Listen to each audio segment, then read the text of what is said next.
जी जी आयां नूं Lyallpur young हिस्टोरीਅਨ club ਦੇ ਅੱਜ ਦਾ ਜਿਹੜਾ ਸਾਡਾ ਸੈਗਮੈਂਟ ਹੈ ਸਿਟੀ ਐਜ਼ ਇਟ ਵਾਸ ਦੇ ਵਿੱਚ ਸਾਰੇ ਦੋਸਤਾਂ ਨੂੰ ਜੀ ਆਇਆਂ ਨੂੰ।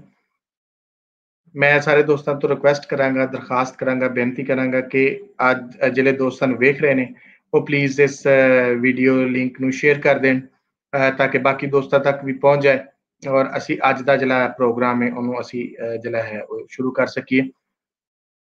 ਮੈਂ ਥੋੜਾ ਜਿਹਾ ਦੋਸਤਾਂ ਦੇ ਨਾਲ ਸ਼ੇਅਰ ਕਰਾਂ ਜਿਹੜੇ ਸਾਡੇ ਨਾਲ ਆ ਰਹੇ ਨੇ ਉਹਨਾਂ ਦੇ ਨਾਲ ਕੁਝ ਗੱਲਾਂ ਸ਼ੇਅਰ ਕਰਾਂ ਅਗਰ ਕਿ ਅੱਜ ਦੇ ਜਿਹੜਾ ਅਸੀਂ ਪ੍ਰੋਗਰਾਮ ਦਾ ਜਿਹੜਾ ਵਿਜ਼ਨ ਸੀ ਉਹ ਕਿਸ ਤਰ੍ਹਾਂ ਸੈੱਟ ਕਰ ਰਹੇ ਸਾਂ ਅਸੀਂ ਸਿਟੀ ਐਜ਼ ਇਟ ਵਾਸ ਨੂੰ ਕਰਨ ਦਾ ਕੀ ਮਕਸਦ ਸੀ। ਉਹ ਬਰੀਫ ਜਿਹਾ ਕਿ ਅਸੀਂ ਸ਼ਹਿਰਾਂ ਦੀ ਤਾਰੀਖ ਨੂੰ ਜਿੱਦਾਂ ਅਸੀਂ ਮੁxtਲਿਫ YouTube ਚੈਨਲਸ ਤੇ ਔਰ ਮੁxtਲਿਫ ਟੀਵੀ ਸ਼ੋਜ਼ ਦੇ ਵਿੱਚ ਅਸੀਂ ਜਦੋਂ ਸੁਣਦੇ ਸਾਂ ਇਹਨਾਂ ਨੂੰ ਉਹਦੇ ਬਹੁਤ ਸਾਰੇ ਤਰੀਕੇ ਹਵਾਲੇ ਜਿਹੜੇ ਸਨ ਉਹ ਸਾਨੂੰ ਠੀਕ ਨਹੀਂ ਲੱਗਦੇ ਸਨ ਔਰ ਉਹਦਾ ਜਿਹੜਾ ਹੈ ਉਹ ਇੰਪੈਕਟ ਵੀ ਬਿਲਕੁਲ ਨੈਗੇਟਿਵ ਹੋ ਜਾਂਦਾ ਜਦੋਂ ਉਹਨੂੰ ਤਾਰੀਖ ਕੋਈ ਜਿਹੜਾ ਦੱਸੀ ਜਾਂਦੀ ਔਰ ਉਹਦੇ ਨਾਲ ਜੁੜੀ ਹੋਈਆਂ ਚੀਜ਼ਾਂ ਬਿਲਕੁਲ ਉਲਟ ਹੋ ਜਾਂਦੀਆਂ ਨੇ ਜਦੋਂ ਉਹਦੀ ਤਾਰੀਖ ਦੇ ਵਿੱਚ ਗਲਤੀਆਂ ਕੀਤੀਆਂ ਜਾਂਦੀਆਂ ਨੇ। ਸੋ ਅਸੀਂ ਇਸ ਆਪਣੇ ਹਿਸਟੋਰੀਅਨ ਕਲੱਬ ਦੇ ਵਿੱਚ ਸ਼ਹਿਰਾਂ ਨੂੰ ਲੈ ਕੇ ਸ਼ਹਿਰਾਂ ਦੀ ਜਿਹੜੀ ਹਿਸਟਰੀ ਹੈ ਉਹਨੂੰ ਇਕੱਠੇ ਕਰਨ ਦਾ ਆਰ ਕੀਤਾ ਔਰ ਉਹਦੇ ਵਾਸਤੇ ਅਸੀਂ ਜਿਹੜੇ ਸਾਡੇ ਬਿਹਤਰੀਨ ਐਕਸਪਰਟ ਨੇ ਜਿਸ ਏਰੀਆ ਦੇ ਵਿੱਚ ਉਹਨਾਂ ਨੂੰ ਅਸੀਂ ਇਨਵਾਈਟ ਕਰਨੇ ਆ ਕਿ ਉਹ ਆਪਣੇ ਏਰੀਆ ਦੇ ਹਵਾਲੇ ਨਾਲ ਜਿਹਨੂੰ ਉਹ ਵੇਖ ਰਹੇ ਨੇ ਉਹਦੇ ਤੇ ਗੱਲਬਾਤ ਕਰਨ। ਸੋ ਇਸੇ ਤਰ੍ਹਾਂ ਹੀ ਅਸੀਂ ਇੱਕ ਸ਼ਹਿਰ ਈਸਟ ਪੰਜਾਬ ਤੋਂ ਔਰ ਇੱਕ ਵੈਸਟ ਪੰਜਾਬ ਤੋਂ ਲੈਂਦੇ ਹਾਂ। ਸੋ ਅੱਜ ਔਰ ਇਸੇ ਤਰ੍ਹਾਂ ਹੀ ਇੱਕ ਸ਼ਹਿਰ ਅਸੀਂ ਜਿਹੜਾ ਹੈ ਉਹ ਸਾਡੇ ਬਾਹਰ ਵਾਸਤੇ ਜਿਹੜੇ ਪੰਜਾਬੀ ਭਰਾ ਨੇ ਉਹਨਾਂ ਦਾ ਲੈਂਦੇ ਹਾਂ। ਅੱਜ ਜਿਹੜਾ ਸਾਡੇ ਕੋਲ ਸ਼ਹਿਰ ਹੈ ਸਾਡੇ ਚੜ੍ਹਦੇ ਪੰਜਾਬ ਦਾ ਮਲੇਰਕੋਟਲਾ ਬੜਾ ਸਾਡੇ ਵਾਲੇ ਬੰਨੇ ਵੀ ਬੜਾ ਮਸ਼ਹੂਰ ਬਹੁਤ ਸਾਰੇ ਲੋਕ ਖਾਸ ਕਰਕੇ ਚਨਿਓਟ ਦੇ ਵਿੱਚ ਬੈਠੇ ਹੋਏ ਬਹੁਤ ਸਾਰੇ ਲੋਕ ਮਲੇਰਕੋਟਲੇ ਤੋਂ ਇੱਥੇ ਆਏ ਔਰ ਕੁਛ ਇੱਥੋਂ ਵੀ ਮਲੇਰਕੋਟਲਾ ਗਏ। ਮਲੇਰਕੋਟਲਾ ਦੇ ਉੱਤੇ ਅੱਜ ਗੱਲਬਾਤ ਕੀਤੀ ਜਾਏਗੀ। ਮੈਂ ਪੋਸਟਰ ਜਿਸ ਤਰ੍ਹਾਂ ਸ਼ੇਅਰ ਕੀਤਾ ਸੀ ਔਰ ਸਾਨੂੰ ਅੱਜ ਬੜੀ ਖੁਸ਼ੀ ਹੈ ਔਰ ਸਾਡੇ ਵਾਸਤੇ ਅੱਜ ਬੜੀ ਅਹਿਮ ਦਿਨ ਹੈ ਕਿ ਅੱਜ ਸਾਡੇ ਨਾਲ ਡਾਕਟਰ ਹਰਜਿੰਦਰ ਸਿੰਘ ਜੀ ਨੇ ਮੈਲਬਰਨ ਆਸਟ੍ਰੇਲੀਆ ਤੋਂ। ਉਹਨਾਂ ਦਾ ਅੱਜ ਅਸੀਂ ਬਹੁਤ ਸ਼ੁਕਰਗੁਜ਼ਾਰ ਹਾਂ ਕਿ ਰਾਤ ਦੇ ਉਹਨਾਂ ਦੇ ਵੱਲ ਬਹੁਤ ਲੇਟ ਟਾਈਮ ਹੈ ਤੇ ਅੱਜ ਸਾਡੇ ਨਾਲ ਨੇ। ਮੈਂ ਉਹਨਾਂ ਦਾ ਥੋੜਾ ਜਿਹਾ ਤਾਰਫ ਦੋਸਤਾਂ ਦੇ ਨਾਲ ਕਰਵਾਉਂਦਾ ਜਾਵਾਂ। ਬਹੁਤ ਸਾਰੇ ਦੋਸਤ ਉਹਨਾਂ ਨੂੰ ਜਾਣਦੇ ਨੇ। ਡਾਕਟਰ ਹਰਜਿੰਦਰ ਸਿੰਘ ਹੋਰਾਂ ਦੀ ਜਿਹੜੀ PhD ਹੈ housing marketing and public policy ਦੇ ਵਿੱਚ ਗੁਰੂ ਨਾਨਕ ਦੇਵ ਯੂਨੀਵਰਸਿਟੀ ਅੰਮ੍ਰਿਤਸਰ ਤੋਂ ਹੈ। ਆਪ ਇੱਥੇ ਪੜ੍ਹਾਉਂਦੇ ਵੀ ਰਹੇ ਔਰ ਇਸ ਤੋਂ ਵੱਖ ਜਿਹੜਾ ਉਹਨਾਂ ਦਾ ਮਾਸਟਰਸ ਹੈ ਉਹ ਸਿਟੀ ਪਲੈਨਿੰਗ ਔਰ ਮਾਸਟਰਸ ਜਿਹੜਾ ਇਕਨੋਮਿਕਸ ਵਿੱਚ ਵੀ ਹੈ। ਗੁਰੂ ਨਾਨਕ ਦੇਵ ਯੂਨੀਵਰਸਿਟੀ 'ਚ ਪੜ੍ਹਾਉਂਦੇ ਵੀ ਰਹੇ ਐਜ਼ ਐਸੋਸੀਏਟ ਪ੍ਰੋਫੈਸਰ ਔਰ ਉਹਦੇ ਨਾਲ ਦੀ ਨਾਲ ਜਿਹੜੇ ਆਪਨੇ ਉੱਥੇ ਦੀ ਜਿਹੜੀ ਪੋਲੀਟਿਕਸ ਸੀ ਜਿਹੜੀ ਉੱਥੇ ਦੀ ਐਸੋਸੀਏਸ਼ਨ ਸੀ ਟੀਚਿੰਗ ਐਸੋਸੀਏਸ਼ਨ ਉਹਦੇ ਤੋਂ ਇਲੈਕਸ਼ਨ ਵੀ ਜਿੱਤੇ ਔਰ ਉੱਥੇ ਆਪਣਾ ਕਿਰਦਾਰ ਅਦਾ ਕੀਤਾ। ਫਿਰ ਇਹਨਾਂ ਦਾ ਜਿਹੜਾ ਹੈ ਆਪ ਫਿਰ ਇੱਥੋਂ ਮੂਵ ਕਰ ਗਏ ਔਰ ਅੱਜ ਕੱਲ੍ਹ ਆਸਟ੍ਰੇਲੀਆ 'ਚ ਮੌਜੂਦ ਨੇ। ਆਸਟ੍ਰੇਲੀਆ ਦੇ ਵਿੱਚ ਜਾ ਕੇ ਵੀ ਉਹਨਾਂ ਦਾ ਜਿਹੜਾ ਪਲੈਨਿੰਗ ਦਾ ਕੰਮ ਹੈ ਉੱਥੇ ਦੀ ਜਿਹੜੀ ਲੋਕਲ ਡਿਪਾਰਟਮੈਂਟ ਹੈ ਟਾਊਨ ਪਲੈਨਿੰਗ ਦਾ ਉੱਥੇ ਟੀਮ ਲੀਡਰ ਨੇ ਔਰ ਉੱਥੇ ਵੀ ਡਿਵੈਲਪਮੈਂਟ ਦਾ ਕੰਮ ਕਰਾ ਰਹੇ ਨੇ। ਸੋ ਸਾਡੇ ਪੰਜਾਬ ਦੇ ਪੰਜਾਬੀਆਂ ਦਾ ਜਿਹੜਾ ਪੂਰੀ ਦੁਨੀਆ ਦੇ ਵਿੱਚ ਜਿਹੜੀ ਡਿਵੈਲਪਮੈਂਟ ਦੇ ਵਿੱਚ ਇੱਕ ਖਾਸ ਹੱਥ ਹੈ ਉਹਦਾ ਇੱਕ ਇਹ ਪਾਰਟ ਨਿਭਾ ਰਹੇ ਨੇ। ਤੇ ਮੈਂ ਆਪਣੇ ਵੱਲੋਂ ਬਹੁਤ ਮਸ਼ਕੂਰ ਹਾਂ ਉਹਨਾਂ ਦਾ ਕਿ ਉਹਨਾਂ ਦੇ ਨਾਲ ਸਾਡੀ ਕਾਫੀ ਦੇਰ ਤੋਂ ਗੱਲਬਾਤ ਚੱਲ ਰਹੀ ਸੀ ਔਰ ਜਦੋਂ ਉਹਨਾਂ ਨੂੰ ਟਾਈਮ ਦੱਸਿਆ ਤੇ ਉਹਨਾਂ ਨੇ ਇੱਕ ਵਾਰੀ ਵੀ ਟਾਈਮ ਤੋਂ ਨਹੀਂ ਕਿਹਾ। ਮੈਨੂੰ ਇਹ ਬੜੀ ਅੱਛੀ ਉਹਨਾਂ ਦੀ ਗੱਲ ਲੱਗੀ ਕਿ ਇੱਧਰ ਲੇਟ ਹੈ ਜਾਂ ਇਹਨੂੰ ਸਿੱਧਾ ਕਰ ਲਈਏ ਔਰ ਨੋ ਡਾਊਟ ਬਹੁਤ ਲੇਟ ਟਾਈਮ ਹੈ ਤੇ ਅਸੀਂ ਉਹਨਾਂ ਦੇ ਬਹੁਤ ਸ਼ੁਕਰਗੁਜ਼ਾਰ ਹਾਂ। ਸਾਡੇ ਨਾਲ ਸਟੂਡੀਓ 'ਚ ਮੈਂ ਉਹਨਾਂ ਨੂੰ ਰਿਕੁਐਸਟ ਕਰਾਂਗਾ ਕਿ ਉਹ ਵੀ ਸਾਡੇ ਨਾਲ ਆਉਣ। ਜੀ ਸਰ ਜੀ ਆਇਆਂ ਨੂੰ ਲੈਲਪੁਰ ਯੰਗ ਹਿਸਟੋਰੀਅਨ ਕਲੱਬ ਵਿੱਚ। ਮਿਹਰਬਾਨੀ ਜੀ। ਸਾਰਿਆਂ ਨੂੰ ਸਤਿ ਸ੍ਰੀ ਅਕਾਲ, ਸਲਾਮ ਤੇ ਨਮਸਤੇ। ਸਰ ਤੁਹਾਡੀ ਬੜੀ ਮਿਹਰਬਾਨੀ। ਤੁਸੀਂ ਅੱਜ ਬੜਾ ਲੇਟ ਮੈਂ ਤਾਰਫ ਦੇ ਵਿੱਚ ਵੀ ਸਾਰੇ ਦੋਸਤਾਂ ਦਾ ਜ਼ਿਕਰ ਕਰ ਰਿਹਾ ਸਾਂ ਕਿ ਸਰ ਨੇ ਇੱਕ ਦਫਾ ਵੀ ਮੇਰੇ ਨਾਲ ਨਹੀਂ ਇਹ ਕਿਹਾ ਕਿ ਜੀ ਮੈਨੂੰ ਟਾਈਮ ਅੱਗੇ ਕਰ ਲਓ। ਅਸੀਂ ਤੁਹਾਡੇ ਬਹੁਤ ਮਸ਼ਕੂਰ ਆ ਕਿ ਤੁਸੀਂ ਅੱਜ ਆਏ ਤੇ ਸਰ ਹੁਣ ਸਕਰੀਨ ਤੁਹਾਡੇ ਕੋਲ ਹੋਏਗੀ ਤੇ ਅਸੀਂ ਤੁਹਾਡੀ ਅੱਜ ਮਲੇਰਕੋਟਲਾ ਤੇ ਗੱਲਬਾਤ ਸੁਣਾਂਗੇ, ਤੁਹਾਡੇ ਨਾਲ ਸੈਰ ਕਰਾਂਗੇ ਮਲੇਰਕੋਟਲਾ ਜੀ ਤੇ ਮਿਲਨੇ ਤੁਹਾਡੀ ਗੱਲਬਾਤ ਤੋਂ ਬਾਅਦ। ਜੀ ਸਰ ਮਿਹਰਬਾਨੀ। ਸਭ ਤੋਂ ਪਹਿਲਾਂ ਅਗੇਨ ਮੈਂ ਸਾਰਿਆਂ ਨੂੰ ਫਿਰ ਜੀ ਆਇਆਂ ਆਖਦਾ ਤੇ ਸਭ ਤੋਂ ਪਹਿਲਾਂ ਮੈਂ ਇਹ ਦੱਸਣਾ ਚਾਹਾਂਗਾ ਕਿ ਮੈਂ ਮਲੇਰਕੋਟਲਾ ਸ਼ਹਿਰ ਆ ਜਿਹੜਾ ਇਹ ਕਿਉਂ ਚੁਣਿਆ। ਤੇ ਮਲੇਰਕੋਟਲਾ ਜਿਹੜਾ ਸ਼ਹਿਰ ਹੈ ਇਹ ਆਪਣੀ ਤਰ੍ਹਾਂ ਦਾ ਇੱਕ ਵਿਲੱਖਣ ਚੜ੍ਹਦੇ ਪੰਜਾਬ ਦਾ ਬਹੁਤ ਹੀ ਇਤਿਹਾਸਿਕ ਤੇ ਤਾਰੀਖੀ ਸ਼ਹਿਰ ਹੈ ਔਰ ਇਹ ਇੱਕ ਇਹੋ ਜਿਹਾ ਸ਼ਹਿਰ ਹੈ ਜਿੱਥੇ ਜਿਹੜੀ ਡਾਇਵਰਸਿਟੀ ਹੈ, ਮੈਂ ਟਾਈਟਲ ਵੀ ਇਹੀ ਰੱਖਿਆ, ਜਿਹੜਾ ਡਾਇਵਰਸਿਟੀ ਹੈ ਉਹ ਲੋਕਾਂ ਨੂੰ ਜੋੜਦੀ ਹੈ ਔਰ ਇਸ ਦੇ ਬੜੇ ਜਿਹੜੀ ਚੀਜ਼ ਇਸ ਸ਼ਹਿਰ ਦੀ ਮੈਨੂੰ ਸਭ ਤੋਂ ਜ਼ਿਆਦਾ ਜਿਹਨੇ ਮੇਰੇ 'ਤੇ ਅਸਰ ਕੀਤਾ ਉਹ ਇਹ ਹੈ ਕਿ ਇਸ ਦੀ ਜਿਹੜਾ ਇਸ ਦਾ ਤਾਰੀਖ ਹੈ, ਜਿਹੜੀ ਇਸ ਦਾ ਸੱਭਿਆਚਾਰ ਆ, ਉਹ ਬੜਾ ਅਮੀਰ ਹੈ। ਔਰ ਜਦੋਂ ਮੈਂ ਅਮੀਰੀ ਦੀ ਗੱਲ ਕਰਦਾ ਤਾਂ ਜਿਹੜੀ ਉਹ ਅਮੀਰੀ ਹੈ ਉਹਦੀ ਜਿਹੜੀ ਕੋਰ ਹੈ ਉਹ ਉਹਦੀ ਭਾਈਵਾਲਤਾ ਦੀ ਗੱਲ ਆ, ਸਾਂਝ ਦੀ ਗੱਲ ਆ, ਪਿਆਰ ਦੀ ਗੱਲ ਆ, ਮੁਹੱਬਤ ਦੀ ਗੱਲ ਆ।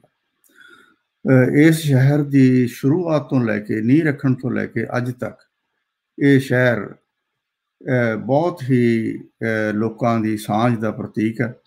ਅੱਜ ਵੀ ਜੇ ਤੁਸੀਂ ਇਹ ਸ਼ਹਿਰ ਨੂੰ ਯਾਨੀ ਪੰਜਾਬ ਦੇ ਪੁਰਾਣੇ ਪੰਜਾਬ ਦਾ ਸੰਨ 47 ਤੋਂ ਪਹਿਲਾਂ ਦੇ ਪੰਜਾਬ ਦਾ ਨਕਸ਼ਾ ਤੁਸੀਂ ਦੇਖਣਾ ਹੋਵੇ ਤਾਂ ਤੁਹਾਨੂੰ ਇਸ ਸ਼ਹਿਰ ਦੇ ਵਿੱਚੋਂ ਤੁਹਾਨੂੰ ਉਹ ਦਿਸਦਾ। ਅੱਜ ਵੀ ਲੋਕ ਇੱਕ ਦੂਸਰੇ ਨਾਲ ਬੜੇ ਪਿਆਰ ਦੇ ਨਾਲ ਰਹਿੰਦੇ ਨੇ ਔਰ ਇਸ ਕਰਕੇ ਇੱਕ ਇਹ ਰੀਜ਼ਨ ਸੀਗਾ। ਦੂਸਰਾ ਉਹਦਾ ਕਾਰਨ ਇਹ ਹੈ ਕਿ ਮੇਰੀ ਆਪਣੀ ਪਰਸਨਲ ਜਿਹੜੀ ਸਾਂਝ ਆ ਉਹ ਸ਼ਹਿਰ ਨਾਲ ਬੜੀ ਜੁੜੀ ਹੋਈ ਹੈ। ਮੈਂ ਇੱਥੋਂ 4 ਸਾਲ ਪੜ੍ਹਿਆ ਗਵਰਨਮੈਂਟ ਕਾਲਜ ਮਲੇਰਕੋਟਲਾ 'ਚ, ਇੱਥੇ ਮੈਂ BA ਕੀਤੀ ਸੀ ਅਤੇ ਮੇਰਾ ਪਿੰਡ ਵੀ ਇਸ 'ਤੇ ਲਾਗੇ ਹੈ।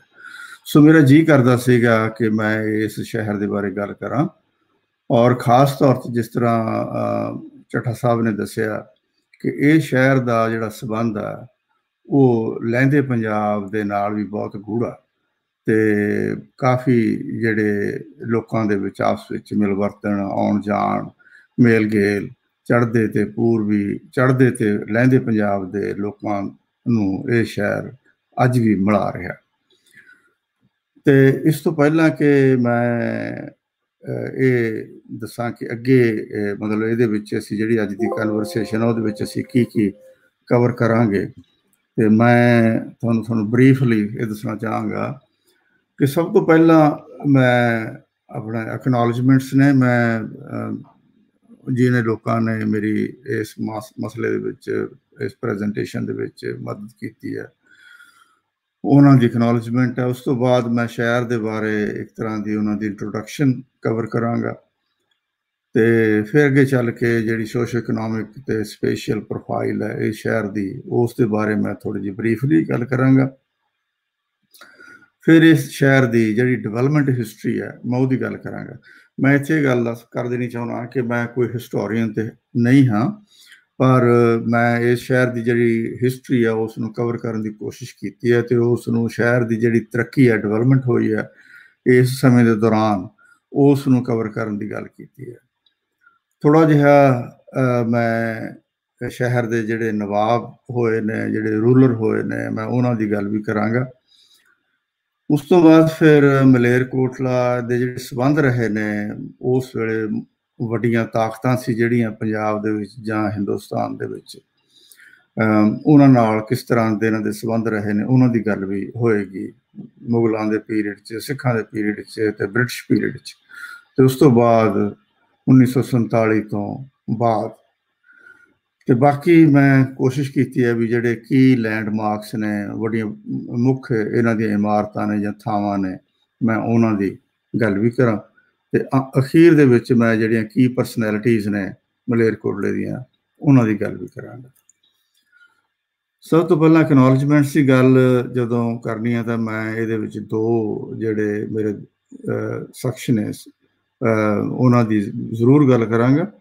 ਸਭ ਤੋਂ ਪਹਿਲਾਂ ਮੈਂ ਮਿਸਟਰ ਮਾਜਿਦ ਅਲੀ ਨੇ, ਮੇਰੇ ਬਹੁਤ ਹੀ ਕਰੀਬੀ ਦੋਸਤ ਨੇ ਮਲੇਰਕੋਟਲੇ ਤੋਂ, ਉਹਨਾਂ ਨੇ ਮੈਨੂੰ ਕਾਫੀ ਮੇਰੀ ਮਦਦ ਕੀਤੀ ਹੈ, ਕਾਫੀ ਇਨਫੋਰਮੇਸ਼ਨ ਭੇਜਣ ਵਿੱਚ, ਫੋਟੋਜ਼ ਭੇਜਣ ਵਿੱਚ। ਅਤੇ ਇੱਕ ਜਿਹੜਾ ਕੀ ਡਾਕੂਮੈਂਟ ਜਿਹੜਾ ਉਹਨਾਂ ਨੇ ਮੈਨੂੰ ਉੱਥੋਂ ਉਹਦੀ ਕਾਪੀ ਭੇਜੀ ਹੈ ਉਹ ਹੈਗੀ ਹੈ ਕਿ ਬੁੱਕ ਹੈ ਜਿਹੜੀ history of ruling family of Sheikh Sadruddin 1949 to 1948।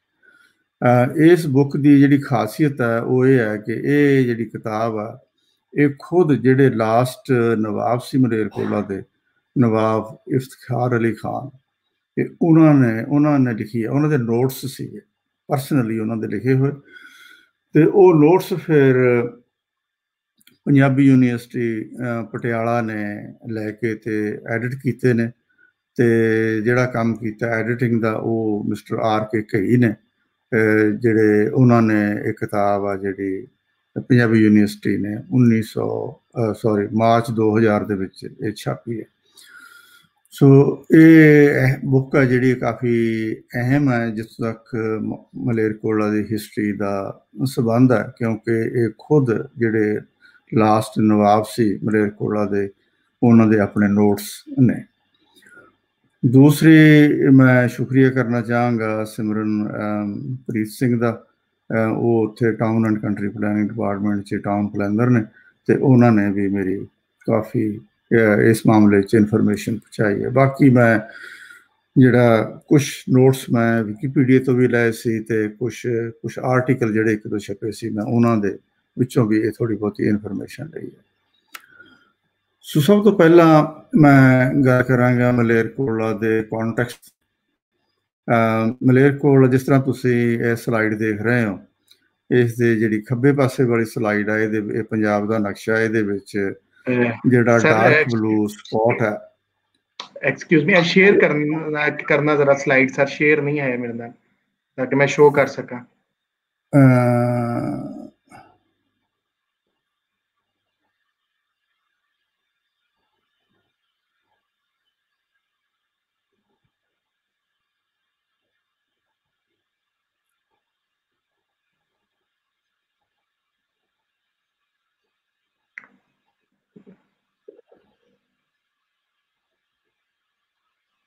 ਠੀਕ ਹੈ ਸਰ, ਆ ਗਿਆ। ਠੀਕ ਹੈ ਜੀ। ਇਹ ਜਿਹੜੀ ਸਲਾਈਡ ਹੈ, ਇਸ ਦੇ ਖੱਬੇ ਪਾਸੇ ਤੁਸੀਂ ਦੇਖਦੇ ਹੋ, ਇਹ ਪੰਜਾਬ ਦਾ ਨਕਸ਼ਾ, ਤੇ ਇਹਦੇ ਵਿੱਚ ਜਿਹੜਾ ਡਾਰਕ ਬਲੂ ਸਪॉट ਹੈ, ਇਹ ਮਲੇਰਕੋਟਲਾ ਦੀ ਲੋਕੇਸ਼ਨ ਦਾ। ਔਰ ਇਹ ਜਿਹੜਾ ਸ਼ਹਿਰ ਹੈ, ਇਹ ਨਕਸ਼ੇ ਦੇ ਵਿੱਚ ਜਦੋਂ ਤੁਸੀਂ ਦੇਖਦੇ ਹੋ, ਇਹ ਪੰਜਾਬ ਦੇ ਜਿਹੜਾ ਸਾਊਥ ਈਸਟ ਵਾਲੀ ਜਗ੍ਹਾ ਸਾਈਡ ਹੈ, ਉਸ ਦੇ ਵਿੱਚ ਇਹ ਲੋਕੇਟਡ ਹੈ। ਔਰ ਲੁਧਿਆਣਾ ਦਿੱਲੀ ਦਾ ਜਿਹੜਾ ਮੇਨ ਰੂਟ ਹੈ, ਰੇਲਵੇ ਲਾਈਨ ਹੈ, ਤੇ ਜਿਹੜੀ ਮੇਜਰ ਸਰਕਾਰੀ ਸਟੇਟ ਲੈਵਲ ਦੀ ਰੋਡ ਆ, ਉਸ ਦੇ ਉੱਤੇ ਇਹਦੀ ਲੋਕੇਸ਼ਨ ਹੈ। ਇਸ ਦੇ ਆਲੇ ਦੁਆਲੇ ਜਿਹੜੇ ਵੱਡੇ ਸ਼ਹਿਰ ਨੇ ਉਹ ਪਟਿਆਲਾ ਤੇ ਲੁਧਿਆਣਾ। ਤੇ ਸੱਜੇ ਹੱਥ ਵਾਲੀ ਜਿਹੜੀ ਸਲਾਈਡ ਹੈ, ਇਹ ਸ਼ਹਿਰ ਦਾ ਜਿਹੜਾ ਅੰਦਰਲਾ ਲਾਰਜਲੀ ਅੰਦਰਲਾ ਤੇ ਸਰਾਊਂਡਿੰਗ ਏਰੀਆ ਦੱਸਦੀ ਹੈ। ਇਸ ਸਲਾਈਡ ਨੂੰ ਜਦੋਂ ਤੁਸੀਂ ਦੇਖਦੇ ਹੋ ਤਾਂ ਇਹਦੇ ਵਿੱਚ ਸੈਂਟਰ ਦੇ ਵਿੱਚ ਜਿਹੜੀ ਪੀਲਾ ਸਰਕਲ ਹੈ, ਇਹ ਉਹ ਏਰੀਆ ਸ਼ਹਿਰ ਦਾ ਜਿਹੜਾ ਇੰਟੀਰੀਅਰ ਸ਼ਹਿਰ ਹੈ, ਵਰਲਡ ਸਿਟੀ ਵੀ ਇਹਨੂੰ ਕਹਿੰਦੇ ਨੇ। ਇਹਦੇ ਆਲੇ ਦੁਆਲੇ ਸਾਰੇ ਦੀਵਾਰ ਹੁੰਦੀ ਸੀ, ਤੇ ਇਸ ਦੇ 5 ਦਰਵਾਜ਼ੇ ਸਨ। ਉਹ ਦਰਵਾਜ਼ੇ ਹੁਣ ਵੀ ਨੇ, ਮੈਂ ਉਹਨਾਂ ਦੀ ਗੱਲਬਾਤ ਵਿੱਚ ਕਰਾਂਗਾ। ਉਸ ਤੋਂ ਬਾਅਦ ਇਹਦੇ ਨਾਲ ਲੱਗਦਾ ਹੀ ਲਾਈਟ ਬਲੂ ਏਰੀਆ ਜਿਹੜਾ ਉਹ ਸ਼ੋ ਕਰਦਾ, ਉਹ ਨਵਾਬ ਦਾ ਜਿਹੜੀ ਰੈਜ਼ੀਡੈਂਸ ਸੀਗੀ, ਨਵੀਂ ਰੈਜ਼ੀਡੈਂਸੀ ਜਿਹੜੀ ਸੰਨ 47 ਤੋਂ ਬਾਅਦ ਦੇ ਵਿੱਚ ਜਿਹੜੀ ਬਣੀ ਹੈ, ਜਿਹੜੀ ਅੰਗਰੇਜ਼ਾਂ ਦੇ ਵੇਲੇ ਬਣੀ ਹੈ, ਇਹ ਉਹ ਏਰੀਆ ਸ਼ੋ ਕਰਦਾ। ਬਾਕੀ ਜਿਹੜੇ 5-6 ਬਲੂ ਸਪॉट्स ਨੇ, ਇਹਨਾਂ ਦੇ ਵਿੱਚ ਜਿਹੜਾ ਸਭ ਤੋਂ ਉੱਪਰ ਸਪॉट ਹੈ, ਇਹ ਬਾਬਾ ਹਦਰ ਸ਼ਾਹ ਨੇ, ਜਿਨ੍ਹਾਂ ਨੇ ਸ਼ਹਿਰ ਦੀ ਨੀਂਹ ਰੱਖੀ, ਉਹਦੀ ਗੱਲ ਮੈਂ ਬਾਤ ਕਰਾਂਗਾ। ਇਹ ਉਹਨਾਂ ਦੀ ਦਰਗਾਹ ਹੈ। ਤੇ ਉਸ ਦੇ ਨਾਲ ਲੱਗਦਾ ਦੂਸਰਾ ਜਿਹੜਾ ਬਲੂ ਸਪॉट ਹੈ, ਇਹ ਇੱਥੇ ਦੀ ਜਾਮਾ ਮਸਜਿਦ ਹੈ, ਜਿਹੜੀ ਕਿ ਪੰਜਾਬ ਦੇ ਵਿੱਚ ਸ਼ਾਇਦ ਸਾਰਿਆਂ ਤੋਂ ਖੂਬਸੂਰਤ ਈਦਗਾਹ ਜਿਹੜੀ ਸਭ ਤੋਂ ਖੂਬਸੂਰਤ ਈਦਗਾਹ ਪੰਜਾਬ ਤੋਂ ਚੜ੍ਹਦੇ ਪੰਜਾਬ ਦੇ ਵਿੱਚ, ਇਹਦੀ ਗੱਲ ਵੀ ਬਾਤ ਕਰਾਂਗਾ। ਤੇ ਤੁਸੀਂ ਲੈਫਟ ਹੈਂਡ ਸਾਈਡ ਤੇ ਸਾਊਥ ਸਾਈਡ ਤੇ ਜਿਹੜਾ ਸਪॉट ਦੇਖਦੇ ਹੋ, ਇਹ ਰੇਲਵੇ ਸਟੇਸ਼ਨ ਹੈ। ਉਸ ਤੋਂ ਬਾਅਦ ਇਸ ਦੇ ਉਲਟ ਈਸਟ ਸਾਈਡ ਦੇ ਉੱਤੇ ਜਿਹੜੇ 2 ਸਪॉट ਨੇ ਮੇਜਰ, ਉਹਨਾਂ ਵਿੱਚੋਂ ਇੱਕ ਕਿਲਾ ਹੈ, ਜਿਹਨੂੰ ਕੋਟਲੇ ਦਾ ਕਿਲਾ ਕਿਹਾ ਜਾਂਦਾ, ਕਿਲਾ ਕੋਟਲਾ, ਕਿਲਾ ਰਹਿਮਤਗੜ੍ਹ ਵੀ ਇਹਨੂੰ ਕਿਹਾ ਜਾਂਦਾ। ਤੇ ਦੂਸਰਾ ਸਪॉट ਜਿਹੜਾ ਵੱਡਾ, ਉਹ ਭੁੱਖਿਆਂ ਦੀ ਸਮਾਰਕ, ਜਿਹਨੂੰ ਭੁੱਖਿਆਂ ਦੀ ਜਗ੍ਹਾ ਵੀ ਕਹੀ ਜਾਂਦੀ ਹੈ, ਇਹਦੀ ਗੱਲ ਮੈਂ ਬਾਅਦ ਵਿੱਚ ਕਰਾਂਗਾ। ਇੱਕ ਛੋਟਾ ਜਿਹਾ ਸਪॉट ਜਿਹੜਾ ਲਾਈਟ ਬਲੂ ਸਕੁਏਰਿਸ਼ ਜਗ੍ਹਾ ਦੇ ਨਾਲ ਹੈ, ਉਹ ਮਲੇਰਕੋਟਲਾ ਦਾ ਕਾਲਜ ਨੂੰ ਦੱਸਦਾ। ਤੇ ਇਸ ਤੋਂ ਜਿਹੜੀ ਨੈਕਸਟ ਸਲਾਈਡ ਹੈ, ਉਹ ਸ਼ੋ ਕਰਦੀ ਹੈ, ਇਹਦੇ 'ਚ ਮੈਂ ਕੋਸ਼ਿਸ਼ ਕੀਤੀ ਹੈ ਕਿ ਜਿਹੜੀ ਮਲੇਰਕੋਟਲੇ ਦੀ ਸੋਸ਼ਲ ਤੇ ਇਕਨੋਮਿਕ ਪ੍ਰੋਫਾਈਲ ਹੈ, ਮੈਂ ਇਸ ਦੀ ਗੱਲ ਕਰਾਂ। ਇਹਦੇ ਵਿੱਚ ਇਹ ਹੈ ਕਿ ਮਲੇਰਕੋਟਲਾ ਜ਼ਿਲ੍ਹਾ ਸੰਗਰੂਰ ਦੇ ਵਿੱਚ ਦਾ ਸ਼ਹਿਰ ਹੈ, ਤੇ ਇਹ ਸ਼ਹਿਰ ਮਲੇਰਕੋਟਲੇ ਜ਼ਿਲ੍ਹੇ ਦਾ ਸਭ ਤੋਂ ਸੰਗਰੂਰ ਜ਼ਿਲ੍ਹੇ ਦਾ ਸਭ ਤੋਂ ਵੱਡਾ ਸ਼ਹਿਰ ਹੈ। ਤੇ ਸਿਟੀ ਆ ਜਿਹੜਾ ਮਲੇਰਕੋਟਲਾ ਹੈ, ਇਸ ਦੀ ਜਿਹੜੀ ਮੇਨ ਐਕਟੀਵਿਟੀ ਆ ਉਹ ਇੰਡਸਟਰੀਅਲ ਐਕਟੀਵਿਟੀ ਹੈ, ਮੈਨੂਫੈਕਚਰਿੰਗ ਆ, ਸਪਿਨਿੰਗ ਆ, ਸਟੀਲ ਦਾ ਕੰਮ ਕਾਫੀ ਹੁੰਦਾ ਤੇ ਬਿਜ਼ਨਸ ਤੇ ਟ੍ਰੇਡ ਦਾ ਵੀ ਕਾਫੀ ਸੈਂਟਰ ਹੈ। ਤੇ ਕਢਾਈ ਦਾ ਕੰਮ ਬੜਾ ਹੁੰਦਾ, ਬੈਜ ਮੇਕਿੰਗ ਦਾ ਵੀ ਹੈ ਤੇ ਜਿਹੜੀ ਟ੍ਰੇਨ ਮਾਰਕੀਟ ਵੀ ਕਾਫੀ ਮਸ਼ਹੂਰ ਹੈ। ਤੇ ਸਰਵਿਸਿਜ਼ ਦਾ ਕਾਫੀ ਇਹ ਤਹਿਸੀਲ ਦਾ ਸਬ ਡਿਵੀਜ਼ਨ ਦਾ ਹੈੱਡਕੁਆਟਰ ਹੈ। ਇਸ ਕਰਕੇ ਇੱਥੇ ਕਈ ਸਰਕਾਰੀ ਦਫ਼ਤਰ ਵੀ ਨੇ ਤੇ ਐਜੂਕੇਸ਼ਨ, ਮੈਡੀਕਲ ਸੈਂਟਰ ਤੇ ਕਲਚਰਲ ਐਕਟੀਵਿਟੀ ਦਾ ਵੀ ਸੈਂਟਰ ਹੈ। ਔਰ ਬਾਅਦ ਦੇ ਵਿੱਚ ਮੈਂ ਗੱਲ ਕਰਾਂਗਾ, ਪਰ ਮੈਂ ਇੱਥੇ ਦੱਸ ਦੇਣਾ ਚਾਹਾਂਗਾ ਕਿ ਜਿਹੜਾ ਹਾਰਟੀਕਲਚਰ ਆ ਉਹਦੇ ਵਿੱਚ ਜਿਹੜੀਆਂ ਸਬਜ਼ੀਆਂ ਦੀ ਤੇ ਫਰੂਟ ਦੀ ਮੰਡੀ ਹੈ ਜਿਹੜੀ ਮਲੇਰਕੋਟਲਾ, ਉਹ ਸਾਰੇ ਚੜ੍ਹਦੇ ਪੰਜਾਬ ਸਭ ਤੋਂ ਵੱਡੀ ਤੇ ਮਸ਼ਹੂਰ ਮੰਡੀ ਹੈ। ਤੋ ਇਸ ਮੰਡੀ ਤੋਂ ਸਾਰੇ ਪੰਜਾਬ ਦੇ ਹਰ ਸ਼ਹਿਰ ਦੇ ਵਿੱਚ ਸਬਜ਼ੀ ਤੇ ਫਰੂਟ ਜਾਂਦਾ। ਸਿਰਫ ਇਕੱਲਾ ਪੰਜਾਬ ਹੀ ਨਹੀਂ, ਇਹ ਦਿੱਲੀ ਤੱਕ, ਜੰਮੂ ਕਸ਼ਮੀਰ, ਹਿਮਾਚਲ ਤੇ ਬੜੇ ਬੜੇ ਸ਼ਹਿਰਾਂ ਦੇ ਵਿੱਚ ਵੀ ਇੱਥੋਂ ਸਬਜ਼ੀ ਤੇ ਫਰੂਟ ਪਹੁੰਚਾਇਆ ਜਾਂਦਾ। ਤੇ ਜਿਹੜਾ ਤੁਸੀਂ ਸੱਜੇ ਪਾਸੇ ਸਲਾਈਡ ਦੇ ਟੇਬਲ ਦੇਖਦੇ ਹੋ, ਇਹਦੇ ਵਿੱਚ ਸ਼ਹਿਰ ਦੀ ਜਿਹੜੀ ਬੇਸਿਕਲੀ ਸੋਸ਼ਲ ਇਕਨੋਮਿਕ ਪ੍ਰੋਫਾਈਲ ਨੂੰ ਸਟੈਟਿਸਟਿਕਸ ਵਿੱਚ ਦੱਸਿਆ ਗਿਆ।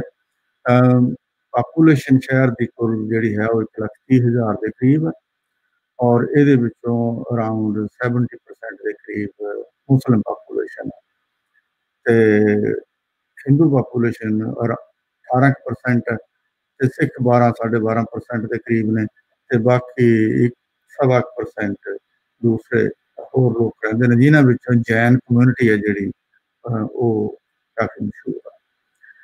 ਜਿਹੜੀ ਮੁਸਲਿਮ ਬਰਾਦਰੀ ਹੈ ਇਹਦੇ ਵਿੱਚ ਜ਼ਿਆਦਾ ਲੋਕ ਨੇ ਜਿਹੜੇ ਉਹ ਸੁੰਨੀ ਨੇ ਤੇ ਅਰਾਈਨ ਨੇ ਤੇ ਕੰਬੋਜ ਨੇ ਤੇ ਹਿੰਦੂ ਬਰਾਦਰੀ ਦੇ ਵਿੱਚ ਜ਼ਿਆਦਾ ਖੱਤਰੀ ਤੇ ਬਾਣੀਆਂ, ਗੋਇਲ, ਸਿੰਗਲੇ ਤੇ ਸਿੱਖਾਂ ਦੇ ਵਿੱਚ ਜ਼ਿਆਦਾ ਅਰੋੜਾ ਖੱਤਰੀ ਨੇ ਤੇ ਕੁਝ ਜੱਟ ਵੀ ਹੈ ਤੇ ਬਾਕੀ ਅਦਰ ਦੇ ਵਿੱਚ ਜਿੱਦਾਂ ਮੈਂ ਦੱਸਿਆ ਜੈਨ ਹੈ।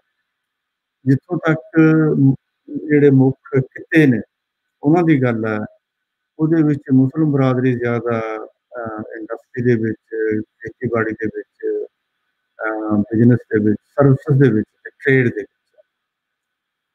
ਤੇ ਹਿੰਦੂ ਬਰਾਦਰੀ ਹੈ ਜਿਹੜੀ ਇਹ ਜ਼ਿਆਦਾ ਬਿਜ਼ਨਸ ਤੇ ਇੰਡਸਟਰੀ ਤੇ ਸਰਵਿਸਿਜ਼ ਦੇ ਵਿੱਚ ਇਨਵੋਲਵ ਹੈ ਤੇ ਸਿੱਖ ਨੇ ਜਿਹੜੇ ਉਹ ਜ਼ਿਆਦਾ ਸਰਵਿਸਿਜ਼ ਤੇ ਟ੍ਰੇਡ ਦੇ ਵਿੱਚ ਨੇ ਤੇ ਜੈਨ ਕਮਿਊਨਿਟੀ ਹੈ ਜਿਹੜੀ ਇਹ ਮੇਨਲੀ ਬਿਜ਼ਨਸ ਦੇ ਵਿੱਚ ਮਸ਼ਹੂਰ ਖੇਤਰ ਹੈ। ਤੇ ਜਿੱਥੋਂ ਤੱਕ ਮਲੇਰਕੋਟਲਾ ਦੀ ਕੁੱਲ ਵਰਕਫੋਰਸ ਦਾ ਸੰਬੰਧ ਹੈ, ਉਹਦੇ ਵਿੱਚੋਂ 35% ਦੇ ਕਰੀਬ ਸਭ ਤੋਂ ਜ਼ਿਆਦਾ ਉਹ ਇੰਡਸਟਰੀਅਲ ਸੈਕਟਰ ਦੇ ਵਿੱਚ ਲੱਗੇ ਹੋਏ ਨੇ ਤੇ ਉਸ ਤੋਂ ਨੈਕਸਟ ਜਿਹੜਾ ਸੈਕਟਰ ਮਸ਼ਹੂਰ ਹੈ ਉਹ ਹੈ ਟ੍ਰੇਡ ਤੇ ਕਮਰਸ, ਜਿਹਦੇ ਵਿੱਚ 30% ਦੇ ਕਰੀਬ ਵਰਕਫੋਰਸ ਐਮਪਲੋਇਡ ਹੈ ਤੇ ਪਬਲਿਕ ਸੈਕਟਰ ਜਿਹਦੇ ਵਿੱਚ ਸਰਵਿਸਿਜ਼ ਵਗੈਰਾ ਨੇ, ਜੌਬਸ ਨੇ, ਮੈਡੀਕਲ, ਐਜੂਕੇਸ਼ਨਲ ਤੇ ਹੋਰ ਸਰਕਾਰੀ ਦਫ਼ਤਰ ਨੇ, ਉਹ 15% ਲੋਕਾਂ ਨੂੰ ਆਪਣੇ ਕੋਲ ਅਬਜ਼ੌਰਬ ਕਰਦੇ ਨੇ ਤੇ ਬਾਕੀ ਜਿਹੜੇ ਕਿੱਤੇ ਨੇ ਛੋਟੇ, ਉਹਨਾਂ 'ਚ 20% ਦੇ ਕਰੀਬ ਲੋਕ ਸ਼ਾਮਲ। ਇਹ ਜਿਹੜੀ ਸਲਾਈਡ ਹੈ ਜਿਹੜੀ ਮੈਂ ਇਸ ਤੇ ਗੱਲ ਕਰਾਂਗਾ, ਇਹ ਡਿਵੈਲਪਮੈਂਟ ਜਿਹੜੀ ਹਿਸਟਰੀ ਹੈ ਮਲੇਰਕੋਟਲਾ ਸ਼ਹਿਰ ਦੀ, ਉਹਦੀ ਸ਼ੁਰੂਆਤ ਨੂੰ ਦੱਸਦੀ ਹੈ।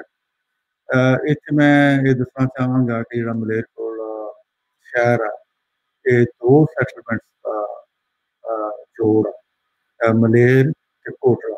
ਪਹਿਲਾਂ ਇੱਥੇ 2 ਸੈਟਲਮੈਂਟ ਸਨ, ਮਲੇਰ ਤੇ ਕੋਟਲਾ, ਫਿਰ ਹੌਲੀ ਹੌਲੀ ਸਮੇਂ ਦੇ ਨਾਲ ਦੋਨੋਂ ਆਪਸ ਵਿੱਚ ਜੁੜ ਗਈਆਂ ਨੇ ਤੇ ਹੁਣ ਇਸ ਵੇਲੇ ਇਹ ਦੱਸਣਾ ਕਿ ਮਲੇਰ ਕਿਹੜਾ ਤੇ ਕੋਟਲਾ ਕਿਹੜਾ ਇਹ ਬੜਾ ਮੁਸ਼ਕਿਲ ਹੈ ਤੇ ਹੁਣ ਇੱਕ ਸ਼ਹਿਰ ਬਣ ਚੁੱਕਾ ਮਲੇਰਕੋਟਲਾ।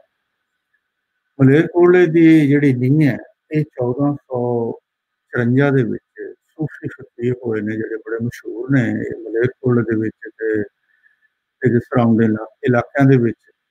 ਉਹ ਸਨ ਸ਼ੇਖ ਸਦਰੁਦੀਨ ਸਦਰੇ ਜਹਾਨ, ਸ਼ੇਖ ਸਦਰੁਦੀਨ ਸਦਰੇ ਜਹਾਨ, ਜਿਨ੍ਹਾਂ ਨੂੰ ਆਮ ਤੌਰ ਤੇ ਜਿਹੜੇ ਮਸ਼ਹੂਰ ਨੇ ਤਾਂ ਜਾਣਿਆ ਜਾਂਦਾ ਬਾਬਾ ਹੈਦਰ ਸ਼ੇਖ ਦੇ ਤੌਰ ਤੇ। ਉਹ ਸ਼ੇਰਵਾਨੀ ਅਫਗਾਨ ਸਨ ਤੇ ਡੇਰਾਬੰਦ ਪਖਤੂਨਵਾ ਪਾਕਿਸਤਾਨ ਦੇ ਵਿੱਚ ਇੱਕ ਸ਼ਹਿਰ ਹੈ ਉਹਦੇ ਵਿੱਚ ਉਹ ਪੈਦਾ ਹੋਏ ਤੇ ਉਸ ਤੋਂ ਬਾਅਦ ਉਹ 1448 ਦੇ ਵਿੱਚ ਮੁਲਤਾਨ ਦੇ ਵਿੱਚ ਆ ਗਏ।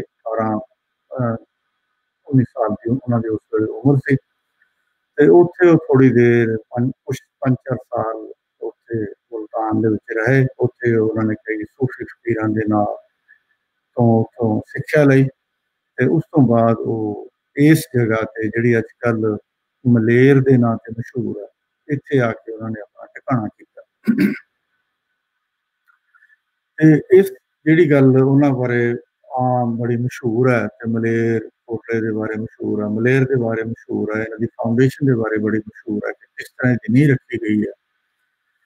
ਉਹ ਕਹਾਣੀ ਇਸ ਤਰ੍ਹਾਂ ਹੈ ਕਿ ਬਹਿਲੋਲ ਲੋਧੀ ਜਦੋਂ ਦਿੱਲੀ ਦੇ ਅਫਗਾਨਿਸਤਾਨ ਤੋਂ ਚੱਲ ਕੇ ਦਿੱਲੀ ਉੱਤੇ ਕਬਜ਼ਾ ਕਰਨ ਦੀ ਤਿਆਰੀ ਦੇ ਨਾਲ ਉਹ ਇਸ ਪਾਸੇ ਆਇਆ ਤਾਂ ਉਹਨੇ ਆਪਣਾ ਟਿਕਾਣਾ ਮਲੇਰ ਦੇ ਲਾਗੇ ਕੀਤਾ ਤੇ ਜਦੋਂ ਮਲੇਰ ਦੇ ਲਾਗੇ ਉਹਨੇ ਆਪਣਾ ਕੈਂਪ ਵਗੈਰਾ ਲਾਇਆ ਤੇ ਉਸ ਸ਼ਾਮ ਨੂੰ ਇੱਥੇ ਬਹੁਤ ਬੜੀ ਜ਼ਬਰਦਸਤ ਹਨੇਰੀ ਆਈ, ਡਸਟ ਉੱਡੀ, ਧੂੜ ਉੱਡੀ ਤੇ ਉਹ ਧੂੜ ਦੇ ਵਿੱਚ ਜਿੰਨੇ ਵੀ ਉਹਨਾਂ ਦੇ ਰੌਸ਼ਨੀ ਸੀ ਜਾਂ ਲੈਂਪ ਸੀ, ਦੀਵੇ ਸੀ, ਉਹ ਬੁਝ ਗਏ ਤੇ ਹਨੇਰ ਹੋ ਗਿਆ। ਤੇ ਲੇਕਿਨ ਉਸ ਹਨੇਰ ਦੇ ਵਿੱਚ ਬਹਿਲੋਲ ਲੋਧੀ ਨੇ ਦੇਖਿਆ ਕਿ ਇੱਕ ਉਹ ਫਲਾਨੀ ਸਾਹਮਣੇ ਇੱਕ ਕੁੱਲੀ ਹੈ ਥੋੜੀ ਦੂਰ ਤੇ ਵੀ ਉਹਦੇ ਵਿੱਚ ਅਜੇ ਵੀ ਰੌਸ਼ਨੀ ਹੈ ਤੇ ਉਹਨੂੰ ਬੜੀ ਕਿਉਰਿਓਸਿਟੀ ਹੋਈ। ਉਹਨੇ ਦੇਖਿਆ ਕਿ ਸਾਰਾ ਕੁਝ ਇੱਥੇ ਹਨੇਰਾ ਹੋ ਗਿਆ, ਬੁਝ ਗਿਆ, ਪਰ ਇਸ ਕੁੱਲੀ ਦੇ ਵਿੱਚ ਅਜੇ ਵੀ ਰੌਸ਼ਨੀ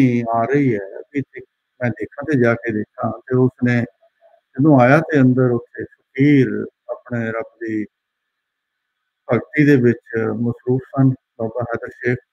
ਤੇ ਥੋੜੀ ਦੇਰ ਬਾਅਦ ਉਹਨਾਂ ਦੀ ਜਦੋਂ ਅੱਖ ਖੁੱਲੀ ਤਾਂ ਬਹਿਲੋਲ ਲੋਧੀ ਨੇ ਉਹਨਾਂ ਨੂੰ ਫਤਿਹ ਬੁਲਾਈ, ਆਦਾਬ ਪੇਸ਼ ਕੀਤਾ ਆਪਣਾ ਤੇ ਗੱਲਬਾਤ ਕੀਤੀ। ਤੇ ਗੱਲਬਾਤ ਦੇ ਦੌਰਾਨ ਤੇ ਬਹਿਲੋਲ ਲੋਧੀ ਨੇ ਉਹਨਾਂ ਨੂੰ ਬੇਨਤੀ ਕੀਤੀ ਕਿ ਤੁਸੀਂ ਰੱਬ ਦੇ ਬੰਦੇ ਹੋ, ਫਕੀਰ ਬੰਦੇ ਹੋ ਤੇ ਮੈਂ ਦਿੱਲੀ ਨੂੰ ਫਤਿਹ ਕਰਨ ਚੱਲਿਆ ਤੇ ਤੁਸੀਂ ਰੱਬ ਅੱਲਾ ਅੱਗੇ ਮੇਰੀ ਬੇਨਤੀ ਕਰੋ ਕਿ ਮੈਨੂੰ ਫਤਿਹ ਹੋਵੇ।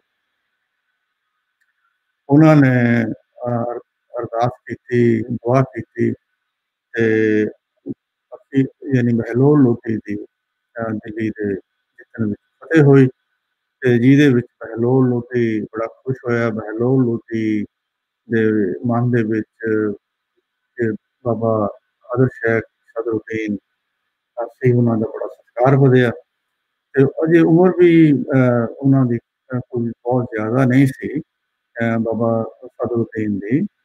ਤੇ ਉਹਨਾਂ ਨੇ ਅਲਟੀਮੇਟਲੀ ਆਪਣੀ ਜਿਹੜੀ ਬੇਟੀ ਸੀ ਉਹਨਾਂ ਦੀ ਵੱਡੀ, ਉਸ ਦੇ ਰਿਸ਼ਤੇ ਦੀ ਪੇਸ਼ਕਸ਼ ਕੀਤੀ ਤੇ ਅਖੀਰ ਦੇ ਵਿੱਚ ਉਹ ਗੱਲ ਸਿਰੇ ਚੜੀ ਤੇ ਉਹਨਾਂ ਦੀ ਵੱਡੀ ਬੇਟੀ ਦਾ ਵਿਆਹ ਬਾਬਾ ਹੈਦਰ ਸ਼ੇਖ ਦੇ ਨਾਲ ਹੋਇਆ। ਤੇ ਜਦੋਂ ਵਿਆਹ ਹੋਇਆ ਤਾਂ ਉਹਨਾਂ ਨੇ ਬਹਿਲੋਲ ਲੋਧੀ ਨੇ ਉਹਨਾਂ ਨੂੰ ਜਗੀਰ ਦੇ ਵਿੱਚ 12 ਪਿੰਡ ਤੇ 57 ਅਸਾਮੀਆਂ ਜਿਹਨੂੰ ਕਹਿੰਦੇ ਜਿਹੜੇ ਛੋਟੇ ਪਿੰਡ ਸੀ, 12 ਵੱਡੇ ਪਿੰਡ ਤੇ 57 ਛੋਟੇ ਪਿੰਡ ਉਹਨਾਂ ਨੂੰ ਜਗੀਰ ਦੇ ਵਿੱਚ ਦਿੱਤੇ। ਤੇ ਇਸ ਤੋਂ ਇਲਾਵਾ ਉਹਨਾਂ ਨੇ ਬਹਿਲੋਲ ਲੋਧੀ ਨੇ 3 ਲੱਖ ਰੁਪਏ ਦੀ ਗ੍ਰਾਂਟ ਹੈ ਜਿਹੜੀ ਸਾਲਾਨਾ ਉਹ ਵੀ ਬਾਬਾ ਹੈਦਰ ਸ਼ੇਖ ਉਹਨਾਂ ਨੂੰ ਦਿੱਤੀ। ਇਹ ਜਿਹੜੀ ਸਲਾਈਡ ਹੈ ਤੁਸੀਂ ਦੇਖਦੇ ਹੋ, ਇਹਦੇ ਵਿੱਚ ਸੱਜੇ ਪਾਸੇ ਉਹਨਾਂ ਦੀ ਕਿਤਾਬ, ਇਹ ਜਿਹੜੀ ਦੀਵਾਰ ਤੁਸੀਂ ਦੇਖਦੇ ਹੋ ਇਸ ਬਾਰੇ ਵੀ ਬੜੀ ਕਈ ਚਰਚਾ, ਲੋਕਾਂ ਦਾ ਵਿਸ਼ਵਾਸ ਹੈ ਕਿ ਇਹ ਜਿਹੜੀ ਦੀਵਾਰ ਹੈ ਇਹ ਵੀ ਬਾਬਾ ਹੈਦਰ ਸ਼ੇਖ ਦੀ ਜਿਹੜੀ ਗੈਬੀ ਸ਼ਕਤੀ ਸੀ ਉਹਦੇ ਨਾਲ ਬਣੀ ਹੈ। ਤੇ ਇਹ ਜਿਹੜੀ ਇੱਟ ਹੈ ਇਸ ਤਰ੍ਹਾਂ ਦੀ ਬੜੀ ਭਾਰੀ ਇੱਟ ਲੱਗੀ ਹੋਈ ਹੈ ਤੇ ਆਪਸ ਵਿੱਚ ਜਿੰਨੀਆਂ ਵੀ ਇੱਟਾਂ ਜੁੜੀਆਂ ਹੋਈਆਂ ਨੇ ਇਹ ਕਿਸੇ ਸੀਮਿੰਟ ਦੇ ਨਾਲ ਜਾਂ ਚੂਨੇ ਨਾਲ ਜੁੜੀਆਂ ਨਹੀਂ ਹੈ ਤੇ ਇਸ ਤਰ੍ਹਾਂ ਦੀ ਇੱਟ ਇਸ ਇਲਾਕੇ ਦੇ ਵਿੱਚ ਵੀ ਨਹੀਂ ਮਿਲਦੀ। ਸੋ ਇਹ ਬਾਹਰੀ ਸਾਈਡ ਤੋਂ ਉਹਨਾਂ ਦੀ ਦਰਗਾਹ ਚਾਰ ਦੀਵਾਰੀ ਹੈ ਤੇ ਚਾਰ ਦੀਵਾਰੀ ਦੇ ਅੰਦਰ ਜਿਹੜੀ ਖੱਬੇ ਪਾਸੇ ਦੀ ਸਲਾਈਡ ਪੋਰਸ਼ਨ ਹੈ ਇਹ ਦਿਖਾਇਆ ਗਿਆ ਤੇ ਇਹ ਤੁਸੀਂ ਜਦੋਂ ਤੁਸੀਂ ਦੇਖਦੇ ਹੋ ਤੇ ਦਰਗਾਹ ਦੇ ਵਿੱਚ ਸਿਰਫ ਮੁਸਲਮਾਨ ਭਰਾ ਹੀ ਨਹੀਂ ਆਉਂਦੇ ਇੱਥੇ, ਹਰ ਕਮਿਊਨਿਟੀ ਦਾ, ਸਾਰੀਆਂ ਕਮਿਊਨਿਟੀਜ਼ ਦੇ ਜਿਹੜੇ ਲੋਕ ਨੇ, ਬਰਾਦਰੀਆਂ ਦੇ ਲੋਕ ਨੇ, ਇੱਥੇ ਆਉਂਦੇ ਨੇ। ਤੁਸੀਂ ਧਿਆਨ ਨਾਲ ਇਸ ਤਸਵੀਰ ਨੂੰ ਦੇਖੋ ਤਾਂ ਸੈਂਟਰ ਦੇ ਵਿੱਚ ਉਹਨਾਂ ਦੀ ਕਬਰ ਹੈ, ਤੇ ਖੱਬੇ ਪਾਸੇ ਤੁਹਾਨੂੰ ਦੋ ਸਰਦਾਰ ਬੈਠੇ ਦਿਖਾਈ ਦਿੰਦੇ ਨੇ। ਤੇ ਇਸ ਤਰ੍ਹਾਂ ਦੇ ਮੇਰਾ ਕਹਿਣ ਤੋਂ ਮਤਲਬ ਇਹ ਆ ਵੀ ਇੱਥੇ ਸਾਰੇ ਤਰ੍ਹਾਂ ਦੇ ਲੋਕ ਆਉਂਦੇ ਨੇ, ਤੇ ਬਾਬਾ ਹਾਦਰ ਸ਼ੇਖ ਦੀ ਕਾਫੀ ਲੋਕਾਂ ਦੇ ਵਿੱਚ ਸਤਿਕਾਰ ਹੈ ਤੇ ਮਾਨਤਾ ਹੈ। ਤੇ 200 ਸਾਲ ਦੇ ਕਰੀਬ ਜਿਹੜਾ ਮਲੇਰ ਸੈਟਲਮੈਂਟ ਹੈ ਉਹ ਐਕਸਪੈਂਡ ਹੁੰਦੀ ਹੈ, ਤੇ ਮਲੇਰ ਜਿਹੜੀ ਰਿਆਸਤ ਅਜੇ ਬਣੀ ਨਹੀਂ। ਮਲੇਰ ਜਿਹੜੀ ਸੈਟਲਮੈਂਟ ਹੈ ਇਸ ਤੇ ਬਾਬਾ ਹਾਦਰ ਸ਼ੇਖ ਤੋਂ ਬਾਅਦ ਉਹਨਾਂ ਦੇ ਜਿਹੜੇ ਛੋਟੇ ਲੜਕੇ ਨੇ ਉਹਨਾਂ ਨੇ ਉਹ ਸੰਭਾਲਦੇ ਨੇ, ਤੇ ਉਸ ਤੋਂ ਬਾਅਦ 200 ਸਾਲ ਦੇ ਕਰੀਬ 1657 ਦੇ ਵਿੱਚ ਫਿਰ ਉਸੇ ਖਾਨਦਾਨ ਦੇ ਵਿੱਚੋਂ ਵਜ਼ੀਦ ਖਾਨ ਨੇ ਉਹ ਇਸ ਰਿਆਸਤ ਦੇ ਰਹਿਨੁਮਾ ਬਣ ਗਏ ਨੇ। ਤੇ 1657 ਦੇ ਵਿੱਚ ਹੀ ਫਿਰ ਉਹਨਾਂ ਨੂੰ ਨਵਾਬ ਦਾ ਖਿਤਾਬ ਮਿਲਦਾ। ਇਹ ਖਿਤਾਬ ਉਹਨਾਂ ਨੂੰ ਐਂਪਰਰ ਔਰੰਗਜ਼ੇਬ ਦਿੱਲੀ ਦਾ ਬਾਦਸ਼ਾਹ ਜਿਹੜਾ ਆਪਾਂ ਜਾਣਦੇ ਆ ਉਹ ਦਿੰਦੇ ਨੇ, ਤੇ ਨਾਲ ਹੀ ਉਹ ਵਜ਼ੀਰ ਖਾਨ ਨੂੰ ਆਪਣਾ ਕਿਲਾ ਉਸਾਰਨ ਦੀ ਇਜਾਜ਼ਤ ਵੀ ਦਿੰਦੇ।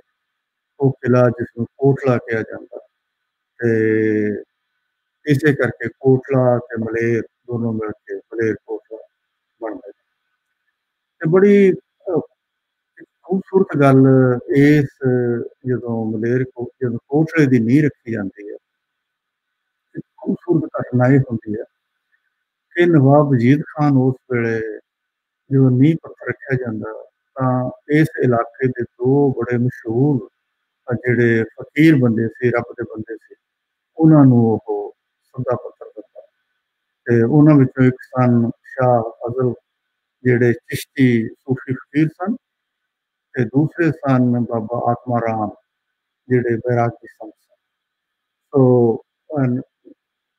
ਜਿਹੜੇ ਵਜ਼ੀਰ ਖਾਨ ਸੀ ਉਹਨਾਂ ਨੇ ਬੇਨਤੀ ਕੀਤੀ ਦੋਨਾਂ ਰੱਬ ਦੇ ਬੰਦਿਆਂ ਨੂੰ ਕਿ ਤੁਸੀਂ ਰੱਬ ਅੱਗੇ ਦੁਆ ਕਰੋ ਕਿ ਇਹ ਜਿਹੜਾ ਕਿਲਾ ਤੇ ਇਹ ਜਿਹੜਾ ਸ਼ਹਿਰ ਵਸਣ ਜਾ ਰਿਹਾ ਇਹ ਲੋਕਾਂ ਦੇ ਪਿਆਰ ਦਾ ਪ੍ਰਤੀਕ ਹੋਵੇ ਤੇ ਅੱਲਾਹ ਦੀ ਇਸ ਤੇ ਹਮੇਸ਼ਾ ਹਮੇਸ਼ਾ ਰਹਿਮਤ ਰਹੇ। ਨਵਾਬ ਵਜ਼ੀਰ ਖਾਨ ਬਹੁਤ ਇੱਕ ਕੰਪੀਟੈਂਟ ਰੂਲਰ ਸੀ, ਤੇ ਉਸ ਵੇਲੇ ਕਾਫੀ ਇਲਾਕਾ ਉਸਨੇ ਆਪਣੇ ਜਿੱਤ ਕੇ ਆਪਣੀ ਰਿਆਸਤ ਦੇ ਨਾਲ ਬਣਾਇਆ। ਤੇ ਨਵਾਬ ਵਜ਼ੀਰ ਖਾਨ ਤੋਂ ਬਾਅਦ ਜਿਹੜੇ ਦੂਸਰੇ ਸ਼ਾਇਦ ਉਹ ਸਭ ਤੋਂ ਜ਼ਿਆਦਾ ਮਸ਼ਹੂਰ ਨਵਾਬ ਮਲੇਰਕੋਟਲਾ ਦੇ ਬਣਦੇ ਨੇ, ਉਹ ਨੇ ਨਵਾਬ ਸ਼ੇਰ ਖਾਨ। ਨਵਾਬ ਸ਼ੇਰ ਖਾਨ 1672 ਦੇ ਵਿੱਚ ਨਵਾਬ ਬਣਦੇ ਨੇ, ਤੇ ਉਹ ਵਜ਼ੀਰ ਖਾਨ ਦੇ ਗ੍ਰੈਂਡ ਸਨ ਜਾਂ ਪੋਤੇ ਸਨ। ਔਰ ਨਵਾਬ ਸ਼ੇਰ ਖਾਨ ਦੇ ਬਾਰੇ ਇਹ ਬੜਾ ਮਸ਼ਹੂਰ ਹੈ ਕਿ ਉਹ ਬੜੇ ਉੱਚੇ ਕਿਰਦਾਰ ਵਾਲੇ ਤੇ ਬੜੀਆਂ ਹਾਈ ਵੈਲਿਊਜ਼ ਵਾਲੇ, ਕਦਰਾਂ ਕੀਮਤਾਂ ਵਾਲੇ ਸਨ, ਤੇ ਬੜੇ ਅਸੂਲ ਪ੍ਰਸਤ ਸਨ। ਤੇ ਉਹਨਾਂ ਦੇ ਵੇਲੇ ਮਲੇਰਕੋਟਲਾ ਰਿਆਸਤ ਦੀ ਕਾਫੀ ਜ਼ਿਆਦਾ ਐਕਸਪੈਂਸ਼ਨ ਹੋਈ, ਤੇ ਉਹਨਾਂ ਨੇ ਪੈਲ, ਰੋਪੜ, ਮਾਛੀਵਾੜਾ, ਕਰੋੜ, ਖਮਾਣੋਂ, ਇਸਰੂ, ਜਰਗ, ਇਹ ਜਿਹੜੀਆਂ ਸਾਰੇ ਵੱਡੇ ਵੱਡੇ ਸ਼ਹਿਰ ਸਨ, ਕਸਬੇ ਸਨ, ਉਹ ਉਹਨਾਂ ਨੇ ਜਿੱਤ ਕੇ ਆਪਣੇ ਰਿਆਸਤ ਦੇ ਨਾਲ ਮਿਲਾਏ। ਉਹਨਾਂ ਦੇ ਵੇਲੇ ਮਲੇਰਕੋਟਲਾ ਰਿਆਸਤ ਜਿਹੜੀ ਸ਼ਾਇਦ ਸਭ ਤੋਂ ਜ਼ਿਆਦਾ ਵੱਡੀ ਤੇ ਫੈਲੀ ਸੀ। ਇਸ ਤੋਂ ਬਾਅਦ ਜਦੋਂ ਉਹਨਾਂ ਦੇ ਵੇਲੇ ਐਕਸਪੈਂਸ਼ਨ ਹੁੰਦੀ ਹੈ, ਸ਼ਹਿਰ ਦੀ ਐਕਸਪੈਂਸ਼ਨ ਹੁੰਦੀ ਹੈ, ਕਈ ਬਿਲਡਿੰਗਾਂ ਉਹਨਾਂ ਦੇ ਵੇਲੇ ਬਣਦੀਆਂ ਨੇ, ਤੇ ਉਸ ਤੋਂ ਬਾਅਦ ਫਿਰ ਉਹਨਾਂ ਦੇ ਜਿਹੜਾ ਉਹਨਾਂ ਦਾ ਪੁੱਤਰ ਹੈ ਤੇ ਉਹਨਾਂ ਦਾ ਜਿਹੜਾ ਪੋਤਰਾ ਜਮਾਲ ਖਾਨ ਉਹਨਾਂ ਦਾ ਪੁੱਤਰ ਹੈ, ਤੇ ਨਵਾਬ ਭੀਖਨ ਸ਼ਾਹ ਉਹਨਾਂ ਦਾ ਪੋਤਰਾ ਹੈ। ਇਹਨਾਂ ਦੋਨਾਂ ਦੇ ਵੇਲੇ ਸ਼ਹਿਰ ਦੀ ਕਾਫੀ ਜ਼ਿਆਦਾ ਐਕਸਪੈਂਸ਼ਨ ਹੁੰਦੀ ਹੈ, ਜਿਹਦੇ ਵਿੱਚ ਸ਼ਹਿਰ ਦੇ ਆਲੇ ਦੁਆਲੇ ਚਾਰ ਦੀਵਾਰੀ ਬਣਦੀ ਹੈ, ਤੇ 4 ਨਵੇਂ ਗੇਟ ਨੇ, ਜਿਹੜੇ ਦਰਵਾਜ਼ੇ ਨੇ ਉਹ ਬਣਦੇ ਨੇ, ਤੇ ਸਦਰ ਬਾਜ਼ਾਰ ਜਿਹੜਾ ਇਹਦਾ ਮੇਨ ਬਾਜ਼ਾਰ ਹੈ ਸ਼ਹਿਰ ਦੇ ਵਿਚਕਾਰ ਸੈਂਟਰ ਵਿੱਚ ਜਾਂਦਾ, ਉਹ ਬਣਦਾ।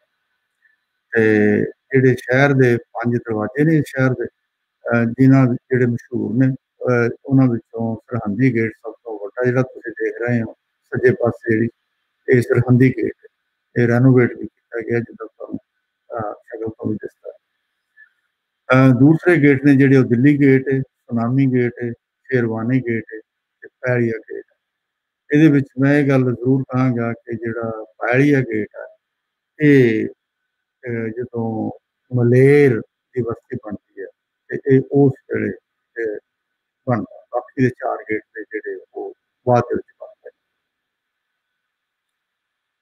ਇਸ ਜਿਹੜੀ ਸਲਾਈਡ ਹੈ, ਇਹਦੇ ਵਿੱਚ ਮੈਂ ਕੋਸ਼ਿਸ਼ ਕੀਤੀ ਹੈ ਕਿ ਇੱਕ ਖਾਸ ਗੱਲ ਨੂੰ ਹਾਈਲਾਈਟ ਕਰਨ ਦੀ। ਉਹ ਇਹ ਹੈ ਕਿ ਜਦੋਂ ਸ਼ੇਰ ਮੁਹੰਮਦ ਖਾਨ ਮਲੇਰਕੋਟਲੇ ਦੇ ਨਵਾਬ ਸਨ 1672 ਦੇ ਵਿੱਚ ਤੋਂ ਲੈ ਕੇ 1712 ਦੇ ਦਰਮਿਆਨ, ਉਹ ਇਸ ਮਲੇਰਕੋਟਲਾ ਸ਼ਹਿਰ ਦੇ ਨਵਾਬ ਰਹੇ ਨੇ। ਤੇ ਇਹ ਉਹਨਾਂ ਦੇ ਸਮੇਂ ਦੇ ਦੌਰਾਨ 1705 ਦੇ ਵਿੱਚ ਇੱਕ ਬਹੁਤ ਵੱਡੀ ਪੰਜਾਬ ਦੀ ਜਿਹੜਾ ਹਿਸਟਰੀ ਦੇ ਵਿੱਚ ਘਟਨਾ, ਸਿੱਖ ਹਿਸਟਰੀ ਵਿੱਚ ਖਾਸ ਤੌਰ ਤੇ, ਔਰ ਉਹਦੀ ਇੰਪਲੀਕੇਸ਼ਨ ਸਾਰੇ ਪੰਜਾਬ ਜਿਹੜਾ ਸਾਡਾ ਸਟੇਟ ਆ ਉਹਦੇ ਲਈ ਬਣੀ।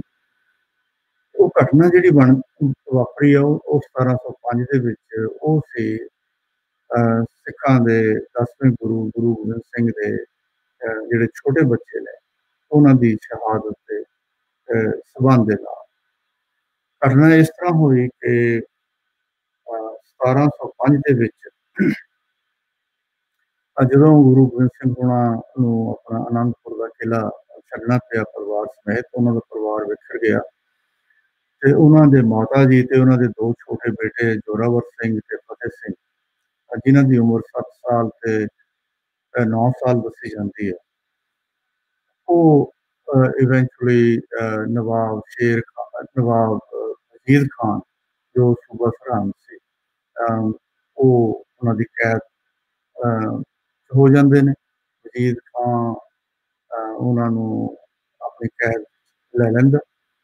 ਮੈਂ ਡਿਟੇਲ ਦੇ ਵਿੱਚ ਬਹੁਤਾ ਨਹੀਂ ਜਾਵਾਂਗਾ। ਤੇ ਜਦੋਂ ਉਹਨਾਂ ਨੇ ਕੈਦ ਵਿੱਚ ਉਹਨਾਂ ਨੂੰ ਲਿਆ ਤੇ ਵਜ਼ੀਰ ਖਾਨ ਨੇ ਆਪਣੀ ਜਿਹੜੀ ਕੋਰਟ ਆ ਉਹ ਲਾਈ, ਉਹਦੇ ਵਿੱਚ ਬੱਚਿਆਂ ਨੂੰ ਸਜ਼ਾ ਦੇਣ ਦਾ ਉਹਨਾਂ ਨੇ ਫੈਸਲਾ ਕੀਤਾ। ਜਿਹੜਾ ਫੈਸਲਾ ਕੀਤਾ ਕੋਰਟ ਦੇ ਵਿੱਚ, ਆਪਣੀ ਕਚਹਿਰੀ 'ਚ, ਅਦਾਲਤ ਦੇ ਵਿੱਚ ਜੋ ਉਹਨਾਂ ਨੇ ਲਾਈ, ਉਹਦੇ ਵਿੱਚ ਉਹਨਾਂ ਨੂੰ ਜਿਉਂਦੇ ਕੰਧਾਂ ਵਿੱਚ ਚਿਣਨ ਦਾ ਫੈਸਲਾ ਵਜ਼ੀਰ ਖਾਨ ਨਵਾਬ ਨੇ ਕੀਤਾ। ਤੇ ਜਦੋਂ ਉਹਨਾਂ ਨੇ ਨਵਾਬ ਵਜ਼ੀਰ ਖਾਨ ਨੇ ਛੋਟੇ ਬੱਚਿਆਂ ਨੂੰ, ਜਿਨ੍ਹਾਂ ਦੀ ਉਮਰ 7 ਤੇ 9 ਸਾਲ ਦੀ ਸੀ, ਇਹ ਫੈਸਲਾ ਕੀਤਾ ਤੇ ਫੈਸਲਾ ਹੋ ਰਿਹਾ ਸੀਗਾ, ਅਲਟੀਮੇਟਲੀ ਫੈਸਲਾ ਹੋ ਗਿਆ, ਤਾਂ ਉਸ ਵੇਲੇ ਉਸ ਸਭਾ ਦੇ ਵਿੱਚ ਨਵਾਬ ਸ਼ੇਰ ਖਾਨ ਵੀ ਬੈਠੇ ਸੀ ਤੇ ਉਹਨਾਂ ਨੇ ਇਸ ਗੱਲ ਦੇ ਖਿਲਾਫ ਬੜਾ ਜ਼ਬਰਦਸਤ ਪ੍ਰੋਟੈਸਟ ਕੀਤਾ। ਉਹਨਾਂ ਨੇ ਕਿਹਾ ਵੀ ਜਿਹੜਾ ਤੁਸੀਂ ਫੈਸਲਾ ਲਿਆ ਹੈ ਬਹੁਤ ਗਲਤ ਹੈ, ਉਹ ਛੋਟੇ ਛੋਟੇ ਬੱਚੇ ਨੇ, ਉਹਨਾਂ ਦਾ ਕੋਈ ਕਸੂਰ ਨਹੀਂ ਹੈ। ਜੇ ਕੋਈ ਨਵਾਬ ਵਜ਼ੀਰ ਖਾਨ ਨੂੰ ਕੋਈ ਸ਼ਿਕਾਇਤ ਹੈ ਤਾਂ ਉਹ ਬਦਲਾ ਗੁਰੂ ਗੋਬਿੰਦ ਸਿੰਘ ਤੋਂ ਲਵੇ, ਤੇ ਬੱਚਿਆਂ ਤੋਂ ਬਦਲਾ ਲੈਣ ਦਾ ਕੀ ਮਤਲਬ ਹੈ। ਉਹਨਾਂ ਨੇ ਬੜਾ ਪ੍ਰੋਟੈਸਟ ਕੀਤਾ, ਪਰ ਉਹਨਾਂ ਦੀ ਗੱਲ ਸੁਣੀ ਨਹੀਂ ਗਈ ਤੇ ਅਲਟੀਮੇਟਲੀ ਉਹ ਉਸ ਭਰੀ ਸਭਾ ਦੇ ਵਿੱਚੋਂ ਵਾਕਆਊਟ ਕਰ ਗਏ ਪ੍ਰੋਟੈਸਟ ਦੇ ਤੌਰ ਤੇ। ਜਦੋਂ ਉਹ ਪ੍ਰੋਟੈਸਟ ਕਰਕੇ ਬਾਹਰ ਆਏ ਨੇ ਤੇ ਮਲੇਰਕੋਟਲਾ ਆ ਕੇ ਉਹ ਚੁੱਪ ਨਹੀਂ ਬੈਠੇ, ਤੇ ਉਹਨਾਂ ਨੇ ਫਿਰ ਜਿਹੜਾ ਬਾਦਸ਼ਾਹ ਦਿੱਲੀ ਔਰੰਗਜ਼ੇਬ ਹੈ, ਉਹਨਾਂ ਨੂੰ ਇੱਕ ਆਪਣੇ ਵੱਲੋਂ ਬੜਾ ਜ਼ਬਰਦਸਤ ਖਤ ਵੀ ਲਿਖਿਆ ਇਸ ਫੈਸਲੇ ਦੇ ਖਿਲਾਫ। ਇਹ ਜਿਹੜੀ ਸਲਾਈਡ ਹੈ, ਇਹਦੇ ਵਿੱਚ ਮੈਂ ਉਸ ਲਿਖੇ ਖਤ ਦੇ ਵਿੱਚੋਂ ਕੁਝ ਜਿਹੜਾ ਇੱਕ ਸੈਕਸ਼ਨ ਆ ਉਹ ਲਿਆ, ਇਹ ਮੈਂ ਪੜ੍ਹ ਕੇ ਤੁਹਾਡੇ ਪੇਸ਼ ਕਰਨਾ ਚਾਹਾਂਗਾ। ਇਹਦੇ ਵਿੱਚੋਂ ਲਿਖਦੇ ਨੇ ਔਰੰਗਜ਼ੇਬ ਨੂੰ, Your Majesty's humble and devoted servant thinks that it would in no way be consistent with the principle of sovereignty and supreme power to wreak the vengeance of the misdeeds of the whole nation or of 2 innocent children who, on account of their tender age and quite innocent, unable to take a stand against all powerful viceroy. This sort of action obviously appears to be absolutely against the dictates of Islam and the laws propounded by the founder of Islam. May God's blessing be showered on him. And your Majesty's servant is afraid that the enactment of such atrocious act would perpetually remain an ugly blot on the face of your Majesty's renowned justice and righteousness. It may gracefully be considered that the mode of inflicting the punishment and torture as contemplated by the Viceroy of Sirhind can by no means be considered complete with the principles of supreme rule, equity, and justice. ਸੋ ਇਹ ਸੀ letter ਜਿਹੜਾ ਉਹਨਾਂ ਨੇ ਲਿਖਿਆ। ਇਸ ਤੋਂ ਬਾਅਦ ਮੈਂ ਗੱਲ ਕਰਾਂਗਾ ਕਿ ਜਿਹੜੇ ਮਲੇਰਕੋਟਲਾ ਦੇ ਸੰਬੰਧ ਨੇ ਉਹ ਮੁਗਲ ਹਕੂਮਤ ਦੇ ਦੌਰਾਨ ਦਿੱਲੀ ਤੇ ਹੋਰਾਂ ਨਾਲ ਕਿਸ ਤਰ੍ਹਾਂ ਦੇ ਰਹੇ। ਜਿੱਦਾਂ ਤੁਸੀਂ ਜਾਣਦੇ ਹੋ ਕਿ ਕਿਸੇ ਵੀ ਜਿਹੜੇ ਸਟੇਟ ਦੀ ਪਾਲਿਸੀ ਆ ਉਹ ਡਿਟਰਮਨ ਹੁੰਦੀ ਹੈ ਉਹ ਸਟੇਟ ਦੇ ਜਿਹੜੇ ਇੰਟਰਸਟ ਹੁੰਦੇ ਨੇ। ਸਟੇਟ ਦੇ ਜਿਹੜੇ ਇੰਟਰਸਟ ਨੇ ਉਹ ਵੀ ਦੱਸਦੇ ਨੇ ਕਿ ਕਿਹੜੀ ਸਟੇਟ ਦੇ ਨਾਲ ਦੂਸਰੀਆਂ ਸਟੇਟਸ ਦੇ ਨਾਲ ਜਾਂ ਅੰਪਾਇਰ ਦੇ ਨਾਲ ਤੁਸੀਂ ਕਿਸ ਤਰ੍ਹਾਂ ਦੇ ਸੰਬੰਧ ਰੱਖਣੇ ਨੇ। ਤੇ ਨਵਾਬ ਜਿਹੜੇ ਮਲੇਰਕੋਟਲਾ ਦੇ ਨਵਾਬ ਸਨ ਉਹ ਕਿਉਂਕਿ ਉਹਨਾਂ ਨੇ ਆਪਣੀ ਜਿਹੜੀ ਤਾਕਤ ਸੀ ਉਹ ਮੁਗਲ ਅੰਪਾਇਰ ਦਿੱਲੀ ਤੋਂ ਲਈ ਸੀ, ਇਸ ਕਰਕੇ ਉਹ ਉਹਨਾਂ ਦੇ ਬੜੇ ਲਾਇਲ ਰਹੇ ਨੇ ਜਿੰਨੀ ਦੇਰ ਵੀ ਮੁਗਲ ਦਿੱਲੀ ਦੇ ਵਿੱਚ ਹਕੂਮਤ ਤਕੜੀ ਰਹੀ ਹੈ। ਪਰ ਜਦੋਂ ਜਿਹੜੀ ਮੁਗਲ ਅੰਪਾਇਰ ਸੀ ਦਿੱਲੀ ਦੇ ਵਿੱਚ ਔਰੰਗਜ਼ੇਬ ਦੀ ਤੋਂ ਬਾਅਦ ਦੀ ਡੈਥ ਤੋਂ ਬਾਅਦ ਉਹ ਕਮਜ਼ੋਰ ਹੋਣੀ ਸ਼ੁਰੂ ਹੋਈ ਤਾਂ ਉਸ ਤੋਂ ਬਾਅਦ ਮਲੇਰਕੋਟਲਾ ਦੇ ਜਿਹੜੇ ਨਵਾਬ ਸਨ ਉਹਨਾਂ ਨੇ ਆਪਣੀ ਆਜ਼ਾਦ ਹਸਤੀ ਹੈ ਜਿਹੜੀ ਉਹ ਵੀ ਅਸਰਟ ਕਰਨੀ ਸ਼ੁਰੂ ਕਰ ਦਿੱਤੀ। ਤੇ ਫਿਰ 18ਵੀਂ ਸਦੀ ਦੇ ਅੱਧ ਵਿੱਚ ਜਦੋਂ ਅਹਿਮਦ ਸ਼ਾਹ ਅਬਦਾਲੀ ਦਿੱਲੀ ਤੇ ਹਮਲੇ ਕਰਦਾ ਤੇ ਉਹ ਅਲਟੀਮੇਟਲੀ ਅਹਿਮਦ ਸ਼ਾਹ ਅਬਦਾਲੀ ਦੇ ਨਾਲ ਜੁੜਦੇ ਨੇ, ਉਹਦਾ ਸਾਥ ਵੀ ਦਿੰਦੇ ਨੇ। ਤੇ ਇਸ ਤੋਂ ਬਾਅਦ ਜਦੋਂ ਉਹਨਾਂ ਨੂੰ ਖਤਰਾ ਲੱਗਦਾ ਕਿ ਮਹਾਰਾਜਾ ਰਣਜੀਤ ਸਿੰਘ ਸਾਡੀ ਰਿਆਸਤ ਨੂੰ ਦੂਸਰੀਆਂ ਉਲਟੀਆਂ ਜਿਹੜੀਆਂ ਰਿਆਸਤਾਂ ਸੀਗੀਆਂ ਪਟਿਆਲਾ, ਨਾਭਾ, ਜੀਂਦ, ਉਹਨਾਂ ਸਮੇਤ ਸਾਨੂੰ ਵੀ ਆਪਣੀ ਰਿਆਸਤ ਦੇ ਵਿੱਚ ਨਾਮ ਬਣਾ ਲਏ ਤੇ ਫਿਰ ਉਹ ਉਲਟੀਆਂ ਰਿਆਸਤਾਂ ਦੇ ਨਾਲ ਮਿਲ ਕੇ ਰਣਜੀਤ ਸਿੰਘ ਦੇ ਖਿਲਾਫ ਆਪਣੀ ਜਿਹੜੀ ਪ੍ਰੋਟੈਕਸ਼ਨ ਆ ਹਿਫਾਜ਼ਤ ਕਰਦੇ ਨੇ। ਇਸ ਸਲਾਈਡ ਦੇ ਵਿੱਚ ਮੈਂ ਮਲੇਰਕੋਟਲਾ ਦੇ ਜਿਹੜੇ ਸੰਬੰਧ ਨੇ ਉਹ ਆਮ ਤੌਰ ਤੇ ਸਿੱਖਾਂ ਦੇ ਨਾਲ ਕਿਸ ਤਰ੍ਹਾਂ ਦੇ ਰਹੇ ਨੇ ਉਸ ਦਾ ਮੈਂ ਥੋੜਾ ਜਿਹਾ ਬਰੀਫਲੀ ਜ਼ਿਕਰ ਕਰਾਂਗਾ। ਜਿਸ ਤਰ੍ਹਾਂ ਮੈਂ ਪਹਿਲਾਂ ਦੱਸਿਆ ਕਿ ਨਵਾਬ ਸ਼ੇਰ ਮੁਹੰਮਦ ਖਾਨ ਉਹਨਾਂ ਨੇ ਜਿਹੜੀ ਇੱਕ ਬੜਾ ਅਸੂਲੀ ਪੋਜੀਸ਼ਨ ਲਈ ਸੀਗੀ ਜਦੋਂ ਗੁਰੂ ਗੋਬਿੰਦ ਸਿੰਘ ਉਹਨਾਂ ਦੇ ਜਿਹੜੇ ਛੋਟੇ ਬੱਚੇ ਨੇ ਉਹਨਾਂ ਦੀ ਜਦੋਂ ਐਕਸੀਕਿਊਸ਼ਨ ਹੁੰਦੀ ਹੈ ਉਸ ਵੇਲੇ ਤਾਂ ਉਸ ਪ੍ਰਿੰਸੀਪਲ ਪੋਜੀਸ਼ਨ ਜਿਹੜੀ ਉਹਨਾਂ ਨੇ ਲਈ ਇੱਕ ਅਸੂਲੀ ਕਦਮ ਉਹਨਾਂ ਨੇ ਜਿਹੜਾ ਚੁੱਕਿਆ ਉਸ ਦਾ ਸਿੱਖਾਂ ਤੇ ਮਲੇਰਕੋਟਲਾ ਘਰਾਣੇ ਨਾਲ ਜਿਹੜੇ ਸੰਬੰਧਾਂ ਦੀ ਬਣਤ ਦੇ ਵਿੱਚ ਤੇ ਹੋਰ ਡਿਵੈਲਪ ਹੋਣ ਦੇ ਵਿੱਚ ਬਹੁਤ ਹੀ ਇੰਪੋਰਟੈਂਟ ਜਿਹੜਾ ਰੋਲ ਆ ਉਸਨੇ ਪਲੇ ਕੀਤਾ। ਤੇ ਉਹਨਾਂ ਦੇ ਇਸ ਅਸੂਲੀ ਸਟੈਂਡ ਲੈਣ ਕਰਕੇ ਸਿੱਖ ਹਮੇਸ਼ਾ ਇਸ ਘਰਾਣੇ ਪ੍ਰਤੀ ਮਲੇਰਕੋਟਲਾ ਨਵਾਬ ਦੇ ਘਰਾਣੇ ਪ੍ਰਤੀ ਇੱਕ ਅਹਿਸਾਨਮੰਦ ਦੇ ਤੌਰ ਤੇ ਮਹਿਸੂਸ ਕਰਦੇ ਰਹੇ ਨੇ। ਤੇ ਇਸ ਤੇ ਕਈ ਐਗਜ਼ਾਮਪਲ ਵੀ ਨੇ।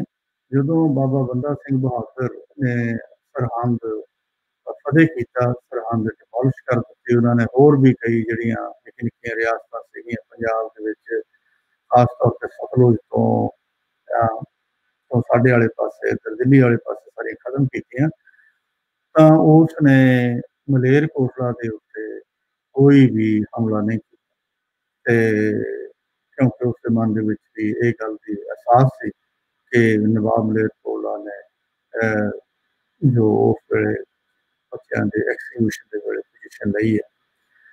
ਤੇ ਨਾਲ ਦੀ ਨਾਲ ਬਾਬਾ ਬੰਦਾ ਬਹਾਦਰ ਨੇ ਮਲੇਰਕੋਟਲੇ ਤੋਂ ਇਲਾਵਾ ਜਿਹੜੀ ਰਾਏਕੋਟ ਰਿਆਸਤ ਆ, ਦੂਸਰੀ ਕਾਫੀ ਵੱਡੀ ਰਿਆਸਤ ਸੀ, ਉਸ ਦੇ ਉੱਤੇ ਵੀ ਉਹਨੇ ਹਮਲਾ ਕੀਤਾ। ਉਹਦਾ ਕਾਰਨ ਇਹ ਹੈ ਕਿ ਜਦੋਂ ਗੁਰੂ ਗੋਬਿੰਦ ਸਿੰਘ ਹੋਣਾ ਤੇ ਨੂੰ ਆਪਣਾ ਪਰਿਵਾਰ ਛੱਡਣਾ ਪਿਆ, ਉਹਨਾਂ ਤੇ ਅਟੈਕ ਹੋਏ ਅਨੰਦਪੁਰ ਸਾਹਿਬ ਤੇ ਉੱਥੋਂ ਇੱਕ ਤਰ੍ਹਾਂ ਦਾ ਉਜਾੜਾ ਹੋਇਆ, ਤੇ ਉਹ ਮਾਛੀਵਾੜੇ ਹੁੰਦੇ ਹੋਏ ਫਿਰ ਉਹ ਰਾਏਕੋਟ ਰਾਏ ਕੱਲਾ ਜੀ ਸਨ, ਜਿਹੜੇ ਉਹ ਰਾਏਕੋਟ ਦੇ ਨਵਾਬ ਸਨ, ਉਹਨਾਂ ਨੇ ਦੇ ਕੋਲ ਰਹੇ, ਸੋ ਉਹਨਾਂ ਨੇ ਸਾਂਭਿਆ। ਤੇ ਅੱਜ ਕੱਲ੍ਹ ਵੀ ਰਾਏਕੋਟ ਤੋਂ ਜਿਹੜੇ ਉਹਨਾਂ ਦੇ ਨਵਾਬ ਦੇ ਖਾਨਦਾਨ ਦੇ ਲੋਕ ਨੇ, ਉਹ ਲਾਹੌਰ ਦੇ ਲਾਗੇ ਰਹਿੰਦੇ ਨੇ। ਮੇਰਾ ਖਿਆਲ ਹੈ ਵੀ ਉਹ ਪਾਕਿਸਤਾਨ ਦੇ ਵਿੱਚ ਮੈਂਬਰ ਪਾਰਲੀਮੈਂਟ ਵੀ, ਨੈਸ਼ਨਲ ਅਸੈਂਬਲੀ ਦੇ ਮੈਂਬਰ ਵੀ ਬਣੇ ਨੇ।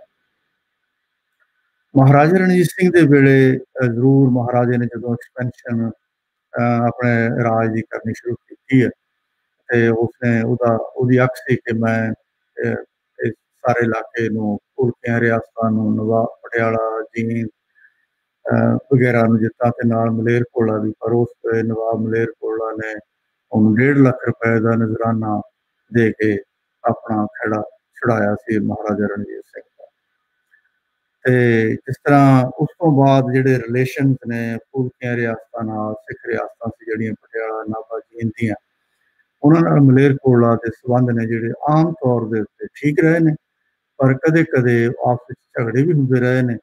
ਤੇ ਕੁਛ ਜਿਹੜੇ ਪਿੰਡ ਸਨ, ਪੈਲ, ਜਰਗੀ, ਸ਼ਰੂ, ਖਮਾਣੋ, ਸ਼ੇਰਪੁਰ, ਉਹ ਮਲੇਰਕੋਟਲਾ ਤੋਂ ਖੋ ਕੇ ਪਟਿਆਲਾ ਰਿਆਸਤ ਨੇ ਆਪਣੇ ਰਿਆਸਤ ਵਿੱਚ ਵੀ ਮਿਲਾਏ ਨੇ। ਤੇ ਇੱਕ ਦਫਾ ਕਾਫੀ ਹੋਰ ਪਿੰਡ ਵੀ ਮਲੇਰਕੋਟਲਾ ਤੋਂ ਖੋ ਕੇ ਪਟਿਆਲਾ ਰਿਆਸਤ ਨੇ ਆਪਣੇ ਵਿੱਚ ਮਿਲਾਏ ਸਨ। ਪਰ ਰਾਏਕੋਟ ਰਿਆਸਤ, ਜਿਸ ਤਰ੍ਹਾਂ ਮੈਂ ਤੁਹਾਨੂੰ ਦੱਸਿਆ ਕਿ ਉਹਨਾਂ ਦੇ ਸੰਬੰਧ ਫੂਲਕੀਆਂ ਰਿਆਸਤਾਂ ਦੇ ਨਾਲ ਤੇ ਮਲੇਰਕੋਟਲਾ ਘਰਾਣੇ ਦੇ ਨਾਲ ਬੜੇ ਚੰਗੇ ਸਨ। ਤੇ ਨਵਾਬ ਰਾਏਕੋਟ ਨੇ ਵਿੱਚ ਪੈ ਕੇ ਜਿਹੜੇ 70 ਪਿੰਡ ਪਟਿਆਲਾ ਨੇ ਮਲੇਰਕੋਟਲਾ ਰਿਆਸਤ ਤੋਂ ਜਿੱਤੇ ਸਨ, ਉਹ ਉਹਨਾਂ ਨੂੰ ਵਾਪਸ ਦਵਾਏ, ਤੇ ਮੁੜ ਕੇ ਜਿਹੜੇ ਉਹਨਾਂ ਦੇ ਸੰਬੰਧ ਸੀ ਉਹ ਫਿਰ ਸੁਧਾਰਨ ਦੇ ਵਿੱਚ। ਇਹ ਜਿਹੜੀ ਸਲਾਈਡ ਹੈ, ਇਹਦੇ ਵਿੱਚ ਮਲੇਰਕੋਟਲਾ ਦੇ ਜਿਹੜੇ ਸੰਬੰਧ ਨੇ ਬ੍ਰਿਟਿਸ਼ ਪੀਰੀਅਡ ਦੇ ਦੌਰਾਨ ਜਾਂ ਡਿਵੈਲਪਮੈਂਟ ਕੀ ਹੋਈਆਂ ਨੇ, ਮੁੱਖ ਘਟਨਾਵਾਂ ਕਿਹੜੀ ਹੋਈਆਂ ਨੇ, ਉਹਦਾ ਮੈਂ ਜ਼ਿਕਰ ਕਰਾਂਗਾ।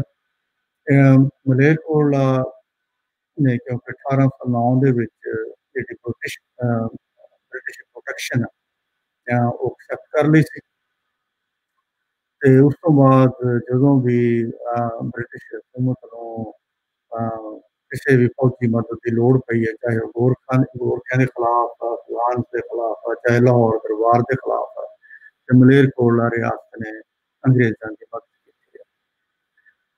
ਤੇ ਮਲੇਰਕੋਟਲੇ ਦੀ ਇਸ ਪੀੜ੍ਹੀ ਦੇ ਦੌਰਾਨ 1872 ਦੇ ਵਿੱਚ ਇੱਕ ਬੜੀ ਵੱਡੀ ਘਟਨਾ ਹੁੰਦੀ ਹੈ ਮਲੇਰਕੋਟਲੇ ਦੇ ਵਿੱਚ, ਕਿ ਕੁੱਕੇ ਇੱਕ ਜਿਹੜਾ ਸੈਕਟ ਹੈ ਸਿੱਖਾਂ ਦਾ, ਇਹਨਾਂ ਨੇ ਬਗਾਵਤ ਕੀਤੀ। ਤੇ ਉਹ ਜਿਹੜੇ ਬਗਾਵਤ ਤੇ ਅੰਗਰੇਜ਼ਾਂ ਦੇ ਖਿਲਾਫ ਬਗਾਵਤ ਸੀ, ਤੇ ਇਹਨਾਂ ਨੇ ਮਲੇਰਕੋਟਲੇ ਦੇ ਵਿੱਚ ਵੀ ਕੁਝ ਲੋਕਾਂ ਨੂੰ ਜਿਹੜੇ ਬੁੱਚੜ ਸਨ ਉਸ ਵੇਲੇ ਉਹਨਾਂ ਨੂੰ ਮਾਰ ਦਿੱਤਾ, ਤੇ ਉਸ ਦੇ ਖਿਲਾਫ ਉਹ ਕਾਫੀ ਫੜੇ ਗਏ।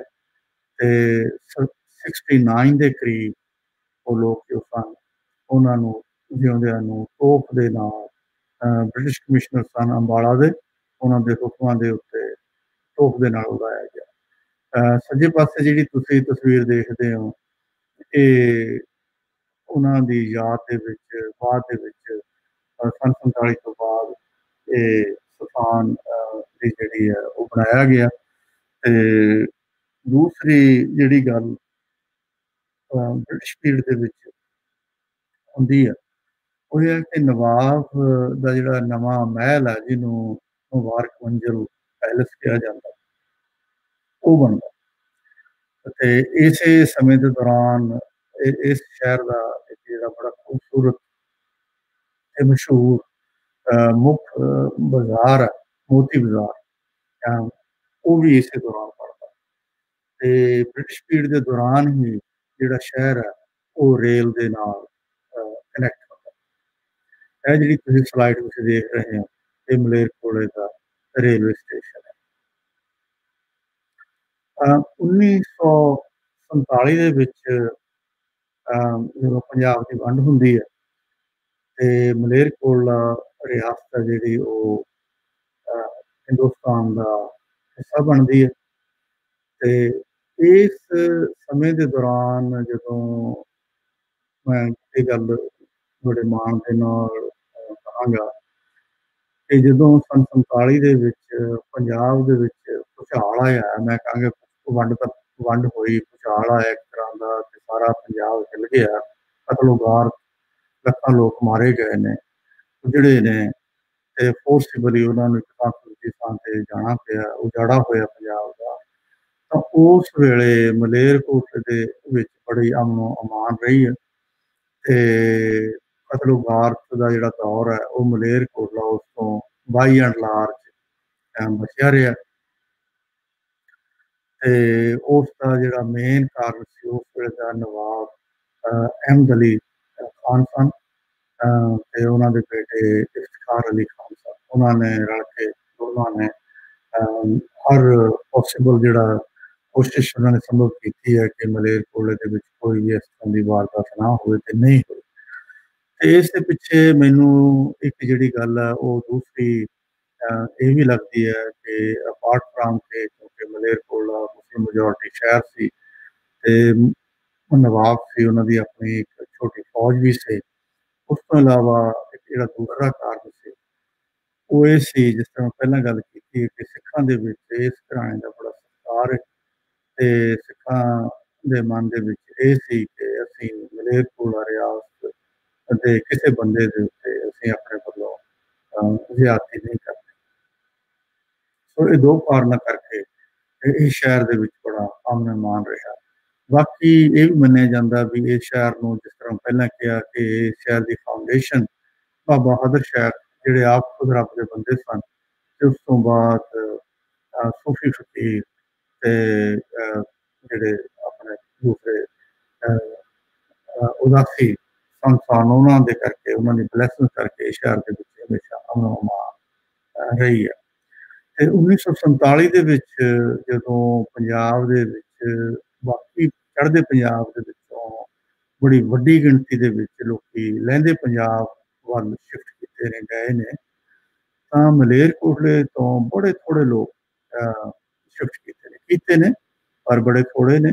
ਉਹਨਾਂ ਵਿੱਚੋਂ ਮਲੇਰਕੋਟਲਾ ਨਵਾਬ ਦੇ ਘਰਾਣਿਆਂ ਦੇ ਵਿੱਚੋਂ ਵੀ ਕੁਝ ਲੋਕ ਨੇ ਜਿਹੜੇ ਉਹ ਕਿਹਾ ਜਾਂਦਾ ਵੀ ਉਹ ਲਾਹੌਰ ਦੇ ਵਿੱਚ, ਮਾਡਲ ਟਾਊਨ ਦੇ ਵਿੱਚ ਅੱਜ ਵੀ ਰਹਿੰਦੇ ਨੇ।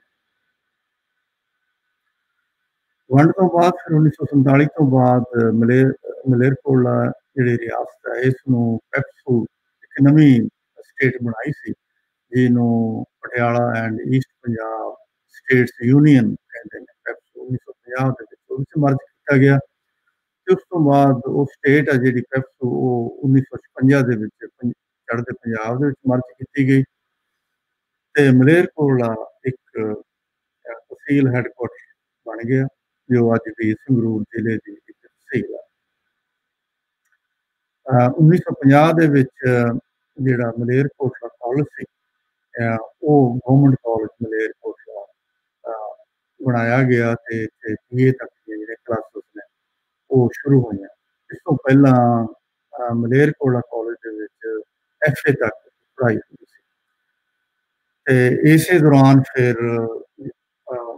1960 ਤੇ ਉਸ ਤੋਂ ਬਾਅਦ ਸਿਟੀ ਦਾ ਬਾਈਪਾਸ ਬਣਦਾ ਤੇ ਜਿਹੜੀਆਂ ਵੱਡੀਆਂ ਸੜਕਾਂ ਨੇ ਉਹ ਬਣਦੀਆਂ ਨੇ ਤੇ ਮਲੇਰਕੋਟਲਾ ਜਿਹੜਾ ਉਹ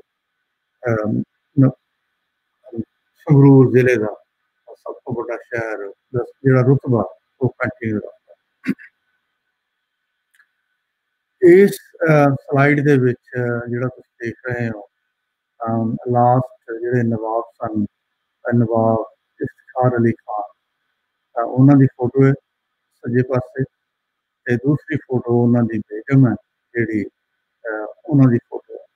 ਇਹ ਜਿਹੜੀ ਬੇਗਮ ਨੇ, ਇਹਨਾਂ ਦੀ 3 ਬੇਗਮਾਂ ਸਨ, 2 ਬੇਗਮਾਂ ਫੌਤ ਹੋ ਚੁੱਕੀਆਂ ਨੇ ਇਹ ਵੱਡੇ ਬੇਗਮ ਸਨ ਤੇ ਇਹ ਅਜੇ ਵੀ ਨੇ, ਇਹਨਾਂ ਦੀ ਉਮਰ 97 ਸਾਲ ਦੀ ਹੈ ਤੇ ਇਹ ਅਜੇ ਵੀ ਜਿਹੜਾ ਨਵਾਬ ਦਾ ਪੈਲਸ ਦੀ ਹਾਲਤ ਬੜੀ ਖਸਤਾ ਹੋ ਚੁੱਕੀ ਹੈ, ਪਰ ਇਹ ਉੱਥੇ ਰਹਿੰਦੇ। ਤੇ ਨਵਾਬ ਸਾਹਿਬ ਦੇ ਬਾਰੇ ਮੈਂ ਇੰਨਾ ਜ਼ਿਕਰ ਕਰਾਂ ਕਿ ਇਹ ਬਹੁਤ ਹੀ ਸਤਿਕਾਰੀ ਹੋਈ ਸ਼ਖਸੀਅਤ ਸਨ ਤੇ 1952 ਤੋਂ ਲੈ ਕੇ 1956-57 ਤੱਕ ਇਹ ਪੰਜਾਬ ਅਸੈਂਬਲੀ ਦੇ ਵਿੱਚ ਇੱਕ MLA ਦੇ ਤੌਰ ਤੇ ਇਹਨਾਂ ਨੇ ਮਲੇਰਕੋਟਲਾ ਨੂੰ ਰਿਪਰੈਜ਼ੈਂਟ ਕੀਤਾ। ਉਸ ਤੋਂ ਬਾਅਦ ਇਹਨਾਂ ਦੀਆਂ 2 ਬੇਗਮਾਂ ਵੀ MLA ਬਣੀਆਂ ਨੇ ਤੇ ਇਸ ਵੇਲੇ ਜਿਸ ਤਰ੍ਹਾਂ ਪਹਿਲਾਂ ਕਿਹਾ ਕਿ ਇਹਨਾਂ ਦੀ ਇੱਕ ਬੇਗਮ ਮੁਨੱਵਰ ਨਿਸਾ ਨੇ, ਜਿਹੜੇ ਇਹ ਇਸ ਵੇਲੇ ਆਪਣੇ ਉਹਨਾਂ ਦੇ ਪੁਰਾਣੇ ਡੈਰੇਲਿਕਟ ਜਿਹੜਾ ਮਹਿਲ ਆ ਉਹਦੇ ਵਿੱਚ ਰਹਿ ਰਹੇ। ਇਹ ਜਿਹੜਾ ਸਲਾਈਡ ਹੈ ਇਹਦੇ ਵਿੱਚ ਤੁਸੀਂ ਦੇਖ ਰਹੇ ਹੋ ਤੇ ਖੱਬੇ ਪਾਸੇ ਮੁਬਾਰਕ ਪੈਲੇਸ ਹੈ, ਜਿਹੜਾ ਨਵਾਬ ਦੀ ਬ੍ਰਿਟਿਸ਼ ਪੀਰੀਅਡ ਦੇ ਦੌਰਾਨ ਉਹਨਾਂ ਦੀ ਰਿਹਾਇਸ਼ਗਾਹ ਬਣੀ। ਜਦੋਂ ਤੁਸੀਂ ਇਸ ਬਿਲਡਿੰਗ ਨੂੰ ਦੇਖਦੇ ਹੋ ਤਾਂ ਤੁਸੀਂ ਬਿਲਡਿੰਗ ਤੋਂ ਅੰਦਾਜ਼ਾ ਲਾ ਸਕਦੇ ਹੋ ਕਿ ਇਹ ਯੂਰਪੀਅਨ, ਖਾਸ ਤੌਰ ਤੇ ਇਟਾਲੀਅਨ ਜਿਹੜਾ ਆਰਕੀਟੈਕਚਰ ਆ ਉਸ ਨੂੰ ਰਿਪਰੈਜ਼ੈਂਟ ਕਰਦਾ। ਸੋ ਇਸ ਦੀ ਜਿਹੜੀ ਬਣਾਵਟ ਹੈ ਜਾਂ ਬਣਤ ਹੈ ਉਹ 1908 ਤੋਂ ਲੈ ਕੇ 1915 ਦੇ ਦਰਮਿਆਨ ਹੁੰਦੀ ਹੈ ਤੇ ਇਸ ਨੂੰ ਅਹਿਮਦ ਅਲੀ ਜਿਹੜੇ ਖਾਨ ਨੇ ਉਹ ਬਣਾਉਂਦੇ। ਤੇ ਦੂਸਰੇ ਪਾਸੇ ਸੱਜੇ ਪਾਸੇ ਜਿਹੜਾ ਬਿਲਡਿੰਗ ਹੈ ਇਹ ਪੁਰਾਣੀ ਨਵਾਬ ਜਿਹੜੇ ਨੇ ਉਹਨਾਂ ਦੀ ਰਿਹਾਇਸ਼ਗਾਹ ਸੀ, ਜਿਹਨੂੰ ਸ਼ੀਸ਼ ਮਹਿਲ ਕਿਹਾ ਜਾਂਦਾ। ਤੇ ਇਹ ਸਿਕੰਦਰ ਅਲੀ ਖਾਨ ਸੀਗੇ, ਉਹਨਾਂ ਨੇ 1860 ਤੋਂ ਲੈ ਕੇ 1870 ਦੇ ਦਰਮਿਆਨ ਇਹ ਸ਼ੀਸ਼ ਮਹਿਲ ਬਣਾਇਆ ਸੀ। ਤੇ ਸ਼ੀਸ਼ ਮਹਿਲ ਆ ਜਿਹੜਾ ਇਹਦੀ ਲੋਕੇਸ਼ਨ ਹੈ ਸ਼ਹਿਰ ਦੇ ਬਿਲਕੁਲ ਅੰਦਰ ਸੈਂਟਰ ਦੇ ਵਿੱਚ ਹੈ, ਜਦੋਂ ਕਿ ਜਿਹੜਾ ਮੁਬਾਰਕ ਪੈਲਸ ਹੈ ਸ਼ਹਿਰ ਦੇ ਬਾਹਰਲੇ ਪਾਸੇ ਬਣਾਇਆ ਗਿਆ ਸੀ। ਇਹ ਜਿਹੜਾ ਸਲਾਈਡ ਹੈ ਤੁਸੀਂ ਦੇਖਦੇ ਹੋ, ਇਹ ਖੱਬੇ ਪਾਸੇ ਦਾ ਜਿਹੜਾ ਸਲਾਈਡ ਹੈ ਉਹ ਸਦਰ ਬਾਜ਼ਾਰ ਹੈ, ਉਸ ਨੂੰ ਦੱਸਦੀ ਹੈ। ਤੁਸੀਂ ਦੇਖਦੇ ਹੋ ਵੀ ਸਦਰ ਬਾਜ਼ਾਰ ਆ ਜਿਹੜਾ ਕਾਫੀ ਵੱਡਾ, ਪਰ ਇਹ ਬੜਾ ਨੈਰੋ ਹੈ, ਬੜਾ ਤੰਗ ਬਾਜ਼ਾਰ ਹੈ। ਅਤੇ ਕਿਉਂਕਿ ਉਸ ਵੇਲੇ ਨਾ ਕੋਈ ਕਾਰਾਂ ਸਨ ਤੇ ਨਾ ਕੋਈ ਹੋਰ ਮੋਟਰ ਗੱਡੀਆਂ ਸਨ ਤੇ ਲੋਕੀ ਆਮ ਤੌਰ ਤੇ ਪੈਦਲ ਤੁਰਦੇ ਸਨ।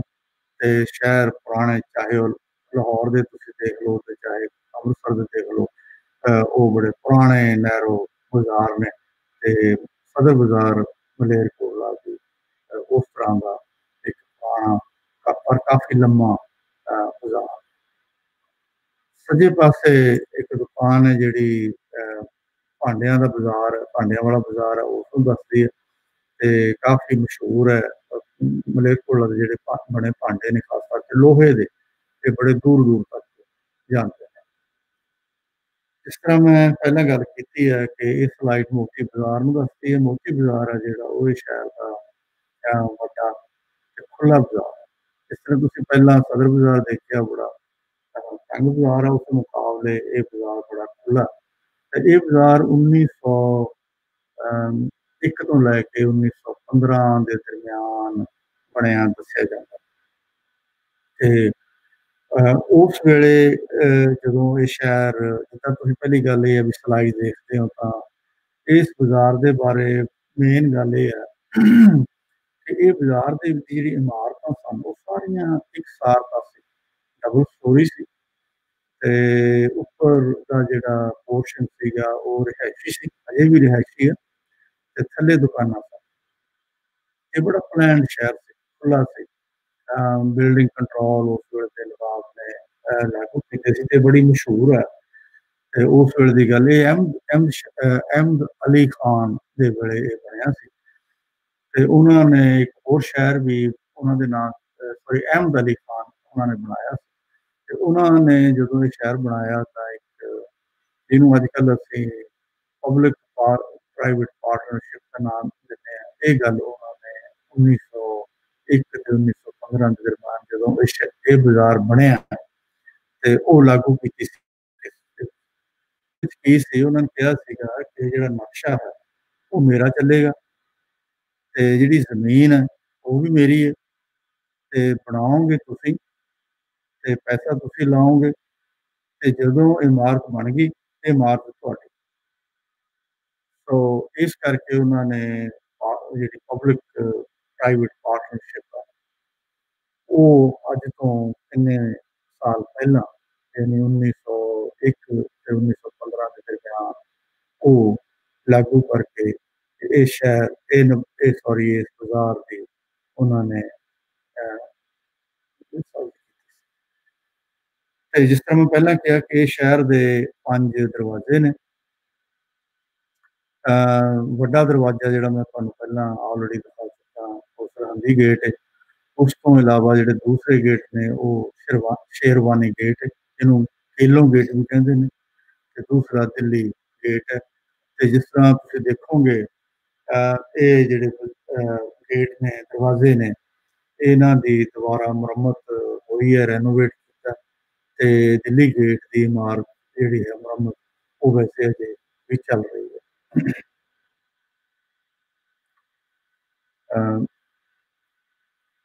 ਇਹ ਜਿਹੜੀ ਸਲਾਈਡ ਹੈ ਇਹ ਸ਼ੋਅ ਕਰਦੀ ਹੈ, ਦੱਸਦੀ ਹੈ ਜਿਹੜੀਆਂ ਪੁਰਾਣੀਆਂ ਬਿਲਡਿੰਗਾਂ ਨੇ ਉਹਨਾਂ ਵਿੱਚ ਸ਼ਾਹੀ ਮਕਬਰਾ ਖੱਬੇ ਪਾਸੇ ਜਿੱਥੇ ਨਵਾਬ ਮਲੇਰਕੋਟਲਾ ਜਿਹੜੇ ਨਵਾਬ ਨੇ ਉਹਨਾਂ ਦੀਆਂ ਕਬਰਾਂ ਨੇ ਤੇ ਸੱਜੇ ਪਾਸੇ ਦੀ ਜਿਹੜੀ ਇਮਾਰਤ ਹੈ ਇੱਕ ਪੁਰਾਣੀ ਬਾਜ਼ਾਰ ਇਮਾਰਤ ਹੈ ਜਿਹੜੀ ਪੁਰਾਣੀ ਅਦਾਲਤ ਨੂੰ ਦੱਸਦੀ ਹੈ। ਇਹ ਸਲਾਈਡ ਹੈ ਜਿਹੜੀ ਇਹ ਸ਼ੋਅ ਕਰਦੀ ਹੈ ਈਦਗਾਹ ਮਲੇਰਕੋਟਲੇ ਦੀ ਜਿਹੜੀ ਜਿਸ ਤਰ੍ਹਾਂ ਪਹਿਲਾਂ ਦੱਸਿਆ ਕਿ ਈਦਗਾਹ ਬੜੀ ਮਸ਼ਹੂਰ ਹੈ। ਇਹ ਬੜਾ ਖੁੱਲ੍ਹਾ ਤੇ ਕੈਂਪਸ ਹੈ ਤੇ ਬਹੁਤ ਹੀ ਵੈਲ ਮੇਨਟੇਨਡ ਕੈਂਪਸ ਹੈ। ਸੱਜੇ ਖੱਬੇ ਪਾਸੇ ਵਾਲਾ ਜਿਹੜਾ ਉਹ ਮੁੱਖ ਦਰਵਾਜ਼ਾ ਮੇਨ ਗੇਟ ਹੈ ਈਦਗਾਹ ਦਾ ਤੇ ਸੱਜੇ ਪਾਸੇ ਵਾਲਾ ਉਹਨਾਂ ਦਾ ਅੰਦਰ ਦੀ ਸਾਈਡ ਦੀ ਜਿਹੜੀ ਮੇਨ ਇਮਾਰਤ ਹੈ ਉਸ ਦੱਸਦੀ ਹੈ। ਇਹ ਸਲਾਈਡ ਹੈ ਜਿਹੜੀ ਇਹ ਜਾਮਾ ਮਸਜਿਦ ਦੇ ਖੱਬੇ ਪਾਸੇ ਤੇ ਸੱਜੇ ਪਾਸੇ ਲੋਕ ਜਿੱਦਾਂ ਤੁਸੀਂ ਦੇਖਦੇ ਹੋ ਵੀ ਉਹ ਆਪਣਾ ਨਮਾਜ਼ ਅਦਾ ਕਰ ਰਹੇ ਨੇ। ਇਹ ਇਮਾਰਤ ਹੈ ਇਹ ਸ਼ੋਅ ਕਰਦੀ ਹੈ ਖੱਬੇ ਪਾਸੇ ਗੁਰਦੁਆਰਾ ਹੈ ਤੇ ਸੱਜੇ ਪਾਸੇ ਹਿੰਦੂ ਟੈਂਪਲ। ਇਸ ਗੁਰਦੁਆਰੇ ਦੇ ਬਾਰੇ ਮੈਂ ਇੱਕ ਗੱਲ ਇਹ ਕਹਾਂਗਾ ਕਿ ਇਸ ਦੀ ਜ਼ਮੀਨ ਉਹ ਨਵਾਬ ਜਿਹੜੇ ਆਖਰੀ ਨਵਾਬ ਹੋਏ ਨੇ ਨਵਾਬ ਇਫਤਾਰ ਅਲੀ ਖਾਨ ਸਾਹਿਬ ਉਹਨਾਂ ਨੇ ਦਿੱਤੀ ਸੀ ਤੇ ਇਸ ਗੁਰਦੁਆਰੇ ਦਾ ਨਾਮ ਆ ਜਿਹੜਾ ਉਹ ਹਾ ਨਾਦ ਦਾ ਨਾਰਾ ਗੁਰਦੁਆਰਾ ਇਹ ਬੜਾ ਮਸ਼ਹੂਰ ਗੁਰਦੁਆਰਾ ਮਲੇਰਕੋਟਲੇ ਦੇ ਵਿੱਚ। ਔਰ ਇਸ ਦਾ ਹਾ ਨਾਦ ਦਾ ਨਾਰਾ ਇਸ ਕਰਕੇ ਰੱਖਿਆ ਗਿਆ ਕਿ ਜਦੋਂ ਸਰਹੰਦ ਦੇ ਵਿੱਚ ਗੁਰੂ ਗੋਬਿੰਦ ਸਿੰਘ ਉਹਨਾਂ ਦੇ ਛੋਟੇ ਬੱਚੇ ਨੂੰ ਸ਼ਹੀਦ ਕਰਨ ਦਾ ਜਾਂ ਉਹਨਾਂ ਨੂੰ ਨੀਹਾਂ ਵਿੱਚ ਚਿਣਨ ਦਾ ਫੈਸਲਾ ਕੀਤਾ ਗਿਆ ਤੇ ਉਸ ਵੇਲੇ ਨਵਾਬ ਸ਼ੇਰ ਮੁਹੰਮਦ ਖਾਨ ਉਹਨਾਂ ਨੇ ਆਹ ਨਾਂ ਦਾ ਨਾਰਾ ਮਾਰਿਆ ਸੀਗਾ। ਸੋ ਉਸ ਚੀਜ਼ ਨੂੰ ਯਾਦ ਕਰਾਉਂਦਿਆਂ ਹੋਇਆ ਇਸ ਗੁਰਦੁਆਰੇ ਦਾ ਨਾਮ ਆਹ ਨਾਂ ਦਾ ਨਾਰਾ ਰੱਖਿਆ ਗਿਆ। ਅਗਲੀ ਜਿਹੜੀ ਸਲਾਈਡ ਹੈ ਇਹ ਮਲੇਰਕੋਟਲੇ ਦੀ ਸਬਜ਼ੀ ਮੰਡੀ ਹੈ। ਸਬਜ਼ੀ ਮੰਡੀ ਜਿੱਦਾਂ ਮੈਂ ਪਹਿਲਾਂ ਦੱਸਿਆ ਕਿ ਬਹੁਤ ਮਸ਼ਹੂਰ ਹੈ ਤੇ ਮਲੇਰਕੋਟਲੇ ਦੇ ਆਲੇ ਦੁਆਲੇ ਕਈ ਮੀਲ ਤੱਕ ਜਿਹੜਾ ਖੇਤੀ ਸਬਜ਼ੀ ਦੀ ਤੇ ਫਲਾਂ ਦੀ ਹੁੰਦੀ ਹੈ ਤੇ ਇਸ ਮਲੇਰਕੋਟਲੇ ਤੋਂ ਬੜੀ ਦੂਰ ਤੱਕ ਦਿੱਲੀ ਕਸ਼ਮੀਰ ਹਿਮਾਚਲ ਪੰਜਾਬ ਦੇ ਹਰ ਸ਼ਹਿਰ ਦੇ ਵਿੱਚ ਇਹ ਸਬਜ਼ੀ ਪਹੁੰਚਦੀ ਹੈ।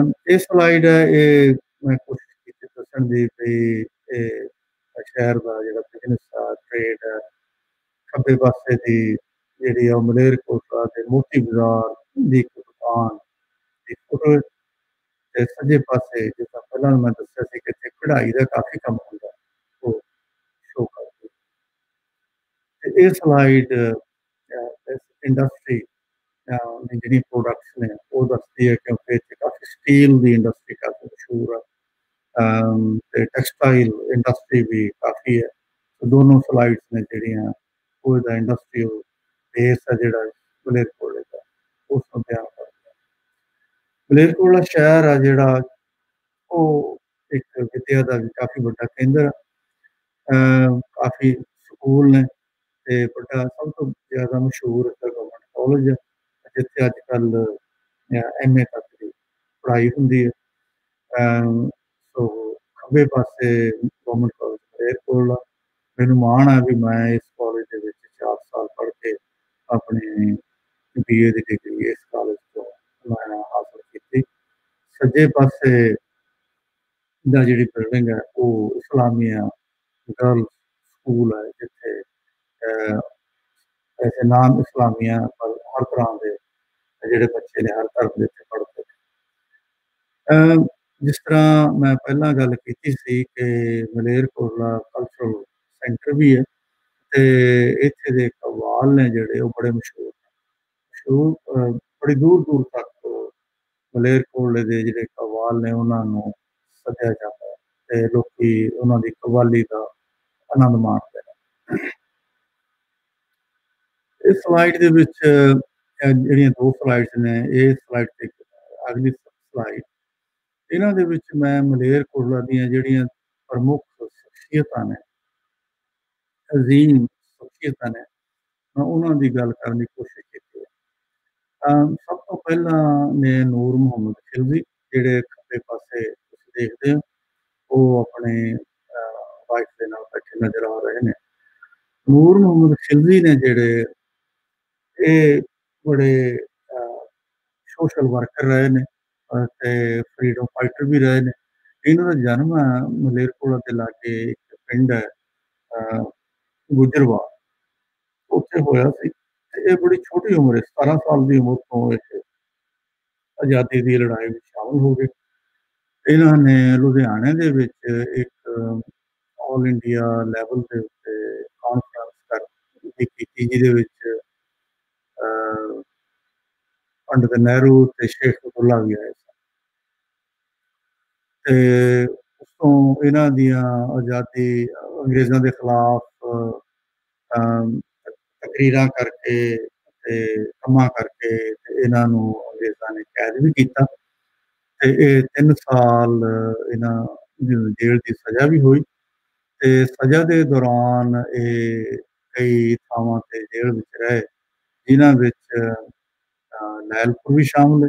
ਲੈਲਪੁਰ ਦੀ ਜੇਲ੍ਹ ਵਿੱਚ ਵੀ ਰਹੇ ਨੇ, ਲਾਹੌਰ ਵੀ ਰਹੇ ਨੇ, ਸਰਗੋਧੇ ਵੀ ਰਹੇ ਨੇ ਤੇ ਇਹ ਲੁਧਿਆਣੇ ਦੀ ਜੇਲ੍ਹ ਵਿੱਚ ਰਹੇ ਤੇ ਜਦੋਂ ਫਿਰ 1947 ਦੇ ਵਿੱਚ ਅੰਗਰੇਜ਼ ਚਲੇ ਜਾਂਦੇ ਨੇ ਉਸ ਤੋਂ ਬਾਅਦ ਇਹ ਜਿਹੜਾ ਮੁੜ ਵਸਾਊ ਮਹਿਕਮਾ ਚੜ੍ਹਦੇ ਪੰਜਾਬ ਦੀ ਸਰਕਾਰ ਨੇ ਬਣਾਇਆ ਸੀ ਲੋਕਾਂ ਨੂੰ ਮੁੜ ਕੇ ਵਸਾਉਣ ਲਈ ਜਿਹੜੇ ਲਹਿੰਦੇ ਪੰਜਾਬ ਤੋਂ ਲੋਕ ਆ ਰਹੇ ਸੀ ਉਸ ਬੋਰਡ ਦੇ ਇਹਨਾਂ ਨੂੰ ਚੇਅਰਮੈਨ ਬਣਾਇਆ ਗਿਆ। ਇਹ ਥੋੜੀ ਦੇਰ ਕਾਫੀ ਇਹਨਾਂ ਨੇ ਅੱਛਾ ਕੰਮ ਕੀਤਾ ਉਦੋਂ ਤੇ ਉਸ ਤੋਂ ਬਾਅਦ ਫਿਰ ਇਹਨਾਂ ਨੇ ਕਾਂਗਰਸ ਪਾਰਟੀ ਸੀ ਉਸ ਤੋਂ ਇਹਨਾਂ ਨੇ ਅਸਤੀਫਾ ਦੇ ਦਿੱਤਾ ਤੇ ਇਹਨਾਂ ਨੂੰ ਲੱਗਾ ਵੀ ਜਿਹੜੀ ਹਕੂਮਤ ਹੈ ਪਾਰਟੀ ਹੈ ਉਹ ਲੋਕਾਂ ਦੇ ਹੱਕਾਂ ਦੀ ਹੁਣ ਗੱਲ ਕਰਦੀ ਨਹੀਂ। ਫਿਰ ਇਹਨਾਂ ਨੇ ਜਿਹੜੀ ਆਪੋਜੀਸ਼ਨ ਫਰੰਟ ਆਪੋਜੀਸ਼ਨ ਪਾਰਟੀ ਨੇ ਬਣਾਇਆ ਉਸ ਦੇ ਵੱਲੋਂ ਉਹ ਫਰੰਟ ਦੇ ਵੱਲੋਂ ਸਾਂਝੇ ਤੌਰ ਤੇ ਨਵਾਬ ਮਲੇਰਕੋਟਲਾ ਦੇ ਖਿਲਾਫ ਇਹਨਾਂ ਨੇ ਇਲੈਕਸ਼ਨ ਵੀ ਲੜੀ ਜਿੱਤੇ ਨਹੀਂ ਪਰ ਇਹਨਾਂ ਦੇ ਕੰਮਾਂ ਕਾਰਾਂ ਕਰਕੇ ਇਹ ਬਹੁਤ ਹੀ ਮਲੇਰਕੋਟਲਾ ਦੇ ਵਿੱਚ ਅੱਜ ਵੀ ਇਹਨਾਂ ਜਿਹੜਾ ਨਾਮ ਬੜੇ ਸਤਿਕਾਰ ਨਾਲ ਲਿਆ ਜਾਂਦਾ ਤੇ 1993 ਦੇ ਵਿੱਚ ਇਸ ਮਲੇਰਕੋਟਲੇ ਨੂੰ ਸਦਾ ਲਈ ਛੱਡ ਗਏ। ਦੂਸਰੇ ਜਿਹੜੀ ਅਜ਼ੀਮ ਸ਼ਖਸੀਅਤ ਹੈ ਮਲੇਰਕੋਟਲੇ ਦੀ ਉਹ ਨੇ ਮੁਹੰਮਦ ਕਿਫਾਇਤੁੱਲਾ ਜੀ। ਇਹ 1923 ਚ ਪੈਦਾ ਹੋਏ ਤੇ 1999 ਦੇ ਵਿੱਚ ਇਹ ਪੂਰੇ ਹੋ ਗਏ ਤੇ ਇਹ ਆਮ ਤੌਰ ਤੇ ਮਲੇਰਕੋਟਲੇ ਵਿੱਚ ਹੈਡਮਾਸਟਰ ਸਾਹਿਬ ਦੇ ਤੌਰ ਤੇ ਮਸ਼ਹੂਰ ਨੇ। ਹੈਡਮਾਸਟਰ ਕਿਫਾਇਤੁੱਲਾ ਇਹਨਾਂ ਨੇ ਆਪਣੀ FA ਹੈ ਜਿਹੜੀ ਉਹ ਮਲੇਰਕੋਟਲਾ ਕਾਲਜ ਤੋਂ ਕੀਤੀ। ਉਸ ਤੋਂ ਬਾਅਦ ਫਿਰ ਲਾਹੌਰ ਚਲੇ ਗਏ। ਉੱਥੋਂ ਇਸਲਾਮੀਆ ਕਾਲਜ ਲਾਹੌਰ ਤੋਂ ਇਹਨਾਂ ਨੇ BSc ਕੀਤੀ। ਉਸ ਤੋਂ ਬਾਅਦ MA ਮੈਥਮੈਟਿਕਸ ਦਾ ਫਸਟ ਪਾਰਟ ਹੈ ਜਿਹੜਾ ਉਹ 1946 ਦੇ ਵਿੱਚ ਕੀਤਾ। ਫਿਰ 47 ਦੇ ਵਿੱਚ ਜਦੋਂ ਗੜਬੜ ਹੁੰਦੀ ਹੈ ਤੇ ਫਿਰ ਇਹ ਆਪਣੀ MA ਪੂਰੀ ਨਹੀਂ ਕਰ ਸਕੇ, MA ਮੈਥਮੈਟਿਕਸ। ਮਲੇਰਕੋਟਲਾ ਆ ਗਏ ਤੇ ਫਿਰ ਅਲੀਗੜ੍ਹ ਯੂਨੀਵਰਸਿਟੀ ਤੋਂ ਇਹਨਾਂ ਨੇ B.Ed ਕੀਤੀ ਤੇ ਇਸਲਾਮੀਆ ਸਕੂਲ ਮਲੇਰਕੋਟਲਾ ਦੇ ਹੈਡਮਾਸਟਰ ਬਣੇ। ਤੇ ਇਹਨਾਂ ਬਾਰੇ ਮਸ਼ਹੂਰ ਹੈ ਕਿ ਇਹ ਹਮੇਸ਼ਾ ਕਹਿੰਦੇ ਹੁੰਦੇ ਸਨ ਕਿ ਮੇਰੀ ਜਿਹੜੀ ਜ਼ਿੰਦਗੀ ਆ ਉਹ ਗਰੀਬ ਲਈ ਤੇ ਅਨਪੜ੍ਹਾਂ ਦੇ ਲਈ ਹੈ। ਤੇ ਇਹਨਾਂ ਨੇ ਗਰੀਬ ਤੇ ਅਨਪੜ੍ਹ ਪਰਿਵਾਰਾਂ ਦੇ ਬਹੁਤ ਸਾਰੇ ਬੱਚਿਆਂ ਨੂੰ ਆਪਣੇ ਸਕੂਲ ਵਿੱਚ ਦਾਖਲ ਕਰਕੇ ਇਹ ਵਿੱਦਿਆ ਦਿੱਤੀ ਤੇ ਬੜੇ ਅਸੂਲਪ੍ਰਸਤ ਸਨ। ਤੇ ਆਪਣਾ ਅਸੂਲਪ੍ਰਸਤ ਹੋਣ ਕਰਕੇ ਕਈ ਦਫਾ ਸਕੂਲ ਦੀ ਮੈਨੇਜਮੈਂਟ ਕਮੇਟੀ ਅਤੇ ਹਕੂਮਤੀ ਬੰਦਿਆਂ ਦੇ ਨਾਲ ਵੀ ਇਹਨਾਂ ਦਾ ਵਾਸਤਾ ਜਦੋਂ ਪੈਂਦਾ ਸੀ ਤਾਂ ਕਈ ਦਫਾ ਉਹ ਲੋਕ ਖੁਸ਼ ਨਹੀਂ ਸਨ। ਤੇ 1965 ਦੇ ਵਿੱਚ ਇਹਨਾਂ ਨੂੰ ਨੌਕਰੀ ਤੋਂ ਅਲੱਗ ਵੀ ਹੋਣਾ ਪਿਆ, ਪਰ ਬੜਾ ਸਤਿਕਾਰ ਦੇ ਨਾਲ ਇਹਨਾਂ ਦਾ ਮਲੇਰਕੋਟਲਾ ਦੇ ਵਿੱਚ ਨਾਂ ਹੈ। ਤੇ ਔਰ ਇਹਨਾਂ ਨੇ ਬੜੇ ਲੋਕਾਂ ਨੂੰ ਆਪਣੀ ਅਜ਼ੀਮ ਸ਼ਖਸੀਅਤ ਦੇ ਨਾਲ, ਅਸੂਲਪ੍ਰਸਤੀ ਦੇ ਨਾਲ ਪ੍ਰਭਾਵਿਤ ਕੀਤਾ। ਉਹ ਗੱਲ ਮੈਂ ਅੱਗੇ ਫਿਰ ਕਰਾਂਗਾ। ਤੇ ਤੀਸਰੇ ਜਿਹੜੀ ਸ਼ਖਸੀਅਤ ਨੇ ਉਹ ਗਿਰਧਾਰੀ ਲਾਲ ਗੁਪਤਾ ਜੀ ਨੇ। ਇਹਨਾਂ ਦਾ ਜਿਹੜਾ ਜਨਮ 1912 ਦੇ ਵਿੱਚ ਹੁੰਦਾ ਪਿੰਡ ਅਲਾਲ ਹੈ ਜਿਹੜਾ ਮਲੇਰਕੋਟਲਾ ਤੇ ਬਰਨਾਲੇ ਦੇ ਵਿਚਕਾਰ, ਬਰਨਾਲੇ ਦੇ ਲਾਗੇ ਜ਼ਿਆਦਾ। ਇਹ ਵੀ ਬਚਪਨ ਤੋਂ ਜਦੋਂ ਜਵਾਨ ਹੋਏ ਤੇ ਆਜ਼ਾਦੀ ਦੀ ਲਹਿਰ ਦੇ ਵਿੱਚ ਸ਼ਾਮਲ ਹੋਏ ਤੇ ਕਈ ਦਫਾ ਜੇਲ੍ਹ ਵੀ ਗਏ। ਤੇ 1947 ਤੋਂ ਬਾਅਦ ਫਿਰ ਇੱਕ ਵਾਰਦਾਤ ਮਲੇਰਕੋਟਲਾ ਸ਼ਹਿਰ ਦੇ ਵਿੱਚ ਹੋਈ ਕਿ ਜਿਹੜਾ ਉਸ ਵੇਲੇ ਦਾ ਥਾਣੇਦਾਰ ਸੀ ਉਸ ਨੇ ਇੱਕ ਨੌਜਵਾਨ ਬੱਚੀ ਦੇ ਨਾਲ ਬਹੁਤ ਧੱਕਾ ਕੀਤਾ ਤੇ ਗੁਪਤਾ ਸਾਹਿਬ ਨੇ ਉਸ ਧੱਕੇਸ਼ਾਹੀ ਦੇ ਖਿਲਾਫ ਸਾਰੇ ਸ਼ਹਿਰ ਦੇ ਵਿੱਚ ਬਹੁਤ ਵੱਡਾ ਜਲੂਸ ਕੱਢਿਆ। ਤੇ ਕੀ ਹੋਇਆ ਕਿ ਮਾੜੀ ਕਿਸਮਤ ਕਹਿ ਲਓ ਵੀ ਉਸ ਥਾਣੇਦਾਰ ਦੀ, ਤੇ ਉਹ ਉਸੇ ਪਾਸੇ ਜਲੂਸ ਵਾਲੇ ਪਾਸੇ ਆ ਗਿਆ ਤੇ ਲੋਕ ਬੜੇ ਗੁੱਸੇ ਵਿੱਚ ਸਨ ਤੇ ਉਹਨਾਂ ਨੇ ਥਾਣੇਦਾਰ ਨੂੰ ਕੁੱਟ-ਕੁੱਟ ਕੇ ਮਾਰ ਦਿੱਤਾ ਤੇ ਗਿਰਧਾਰੀ ਲਾਲ ਜੀ ਨੂੰ ਗ੍ਰਿਫਤਾਰ ਕੀਤਾ ਗਿਆ ਕਿਉਂਕਿ ਉਹ ਜਲੂਸ ਦੀ ਅਗਵਾਈ ਕਰਦੇ ਸਨ। ਪਰ 6 ਮਹੀਨੇ ਬਾਅਦ ਉਹਨਾਂ ਨੂੰ ਫਿਰ ਛੱਡ ਦਿੱਤਾ ਗਿਆ। ਤੇ ਥੋੜੀ ਦੇਰ ਬਾਅਦ ਜਦੋਂ 47 ਤੋਂ ਬਾਅਦ ਗਿਰਧਾਰੀ ਲਾਲ ਨੂੰ ਲੱਗਾ ਵੀ ਜਿਹੜੀ ਸਰਕਾਰ ਹੈ, ਹਕੂਮਤ ਤੇ ਕਾਂਗਰਸ ਹੈ, ਲੋਕਾਂ ਦੇ ਹੱਕ ਦੀ ਗੱਲ ਨਹੀਂ ਕਰ ਰਹੀ, ਤਾਂ ਇਹਨਾਂ ਨੇ ਕਾਂਗਰਸ ਪਾਰਟੀ ਛੱਡ ਦਿੱਤੀ ਤੇ ਰਾਮ ਮਨੋਹਰ ਲੋਹੀਆ ਦੀ ਜਿਹੜੀ ਪ੍ਰਜਾ ਸੋਸ਼ਲਿਸਟ ਪਾਰਟੀ ਸੀ ਉਹਦੇ ਵਿੱਚ ਇਹ ਸ਼ਾਮਲ ਹੋਏ ਤੇ ਲੋਕ ਭਲਾਈ ਦੇ ਕੰਮਾਂ ਦੇ ਵਿੱਚ ਲੱਗੇ। ਇਹਨਾਂ ਦੇ ਬਾਰੇ ਮੈਂ 2-3 ਗੱਲਾਂ ਕਰਾਂਗਾ ਕਿ ਗਿਰਧਾਰੀ ਲਾਲ ਜੀ ਬਾਰੇ ਬੜਾ ਮਸ਼ਹੂਰ ਹੈ ਤੇ ਉਹ ਇਹ ਕਹਿੰਦੇ ਹੁੰਦੇ ਸਨ ਕਿ ਜਿਹੜਾ ਬੰਦਾ ਆਪਣੀ ਮਾਂ ਬੋਲੀ ਤੋਂ ਮੁਨਕਰ ਹੁੰਦਾ ਉਹ ਆਪਣੀ ਮਾਂ ਤੋਂ ਮੁਨਕਰ ਹੁੰਦਾ। ਉਹ ਬੜੇ ਪੰਜਾਬੀ ਬੋਲੀ ਤੇ ਬੜਾ ਮਾਣ ਤੇ ਬੜਾ ਫਖਰ ਮਹਿਸੂਸ ਕਰਦੇ ਸਨ। ਤੇ ਦੂਸਰੀ ਗੱਲ ਉਹ ਇਹ ਕਹਿੰਦੇ ਹੁੰਦੇ ਸਨ ਕਿ ਖਿਦਮਤ ਖਲਕ ਹੀ ਹਰ ਮਜ਼ਹਬ ਦੀ ਰੂਹ ਹੈ ਤੇ ਇਬਾਦਤ। ਰੂਹ ਵੀ ਤੇ ਇਬਾਦਤ ਵੀ ਖਿਦਮਤ ਖਲਕ ਹੀ ਹੈ। ਔਰ ਉਹ ਹੈਡਮਾਸਟਰ ਕਫੈਤੁੱਲਾ ਸਾਹਿਬ ਦੀ ਸ਼ਖਸੀਅਤ ਤੋਂ ਬਹੁਤ ਪ੍ਰਭਾਵਿਤ ਸਨ ਤੇ ਉਹਨਾਂ ਨੇ ਆਪਣੇ ਜਿਹੜੇ ਬੇਟਾ ਸੀ ਉਹਨਾਂ ਦਾ ਉਹ ਇਸਲਾਮੀਆ ਸਕੂਲ ਦੇ ਵਿੱਚ ਇਸੇ ਲਈ ਪੜ੍ਹਨ ਆਇਆ ਤੇ ਬਜਾਏ ਸੀ ਕਿ ਗਵਰਨਮੈਂਟ ਸਕੂਲ 'ਚ ਜਾਂ ਕਿਸੇ ਹੋਰ ਸਕੂਲ 'ਚ ਪੜ੍ਹਾਉਂਦੇ, ਉਹਨਾਂ ਨੇ ਆਪਣੇ ਫੈਸਲਾ ਇਹ ਕੀਤਾ ਕਿ ਮੇਰਾ ਜਿਹੜਾ ਬੱਚਾ ਉਹ ਇਸਲਾਮੀਆ ਸਕੂਲ 'ਚ ਪੜ੍ਹੇਗਾ ਤਾਂ ਕਿ ਉਹ ਕਫੈਤੁੱਲਾ ਸਾਹਿਬ ਦੇ ਕੁਝ ਜਿਹੜੇ ਉਹਨਾਂ ਦੀ ਰਹਿਨੁਮਾਈ ਥੱਲੇ ਆਪਣੀ ਸ਼ਖਸੀਅਤ ਦੀ ਜਿਹੜੀ ਡਿਵੈਲਪਮੈਂਟ ਆ ਉਹ ਅੱਛੀ ਹੋਏ। ਤੇ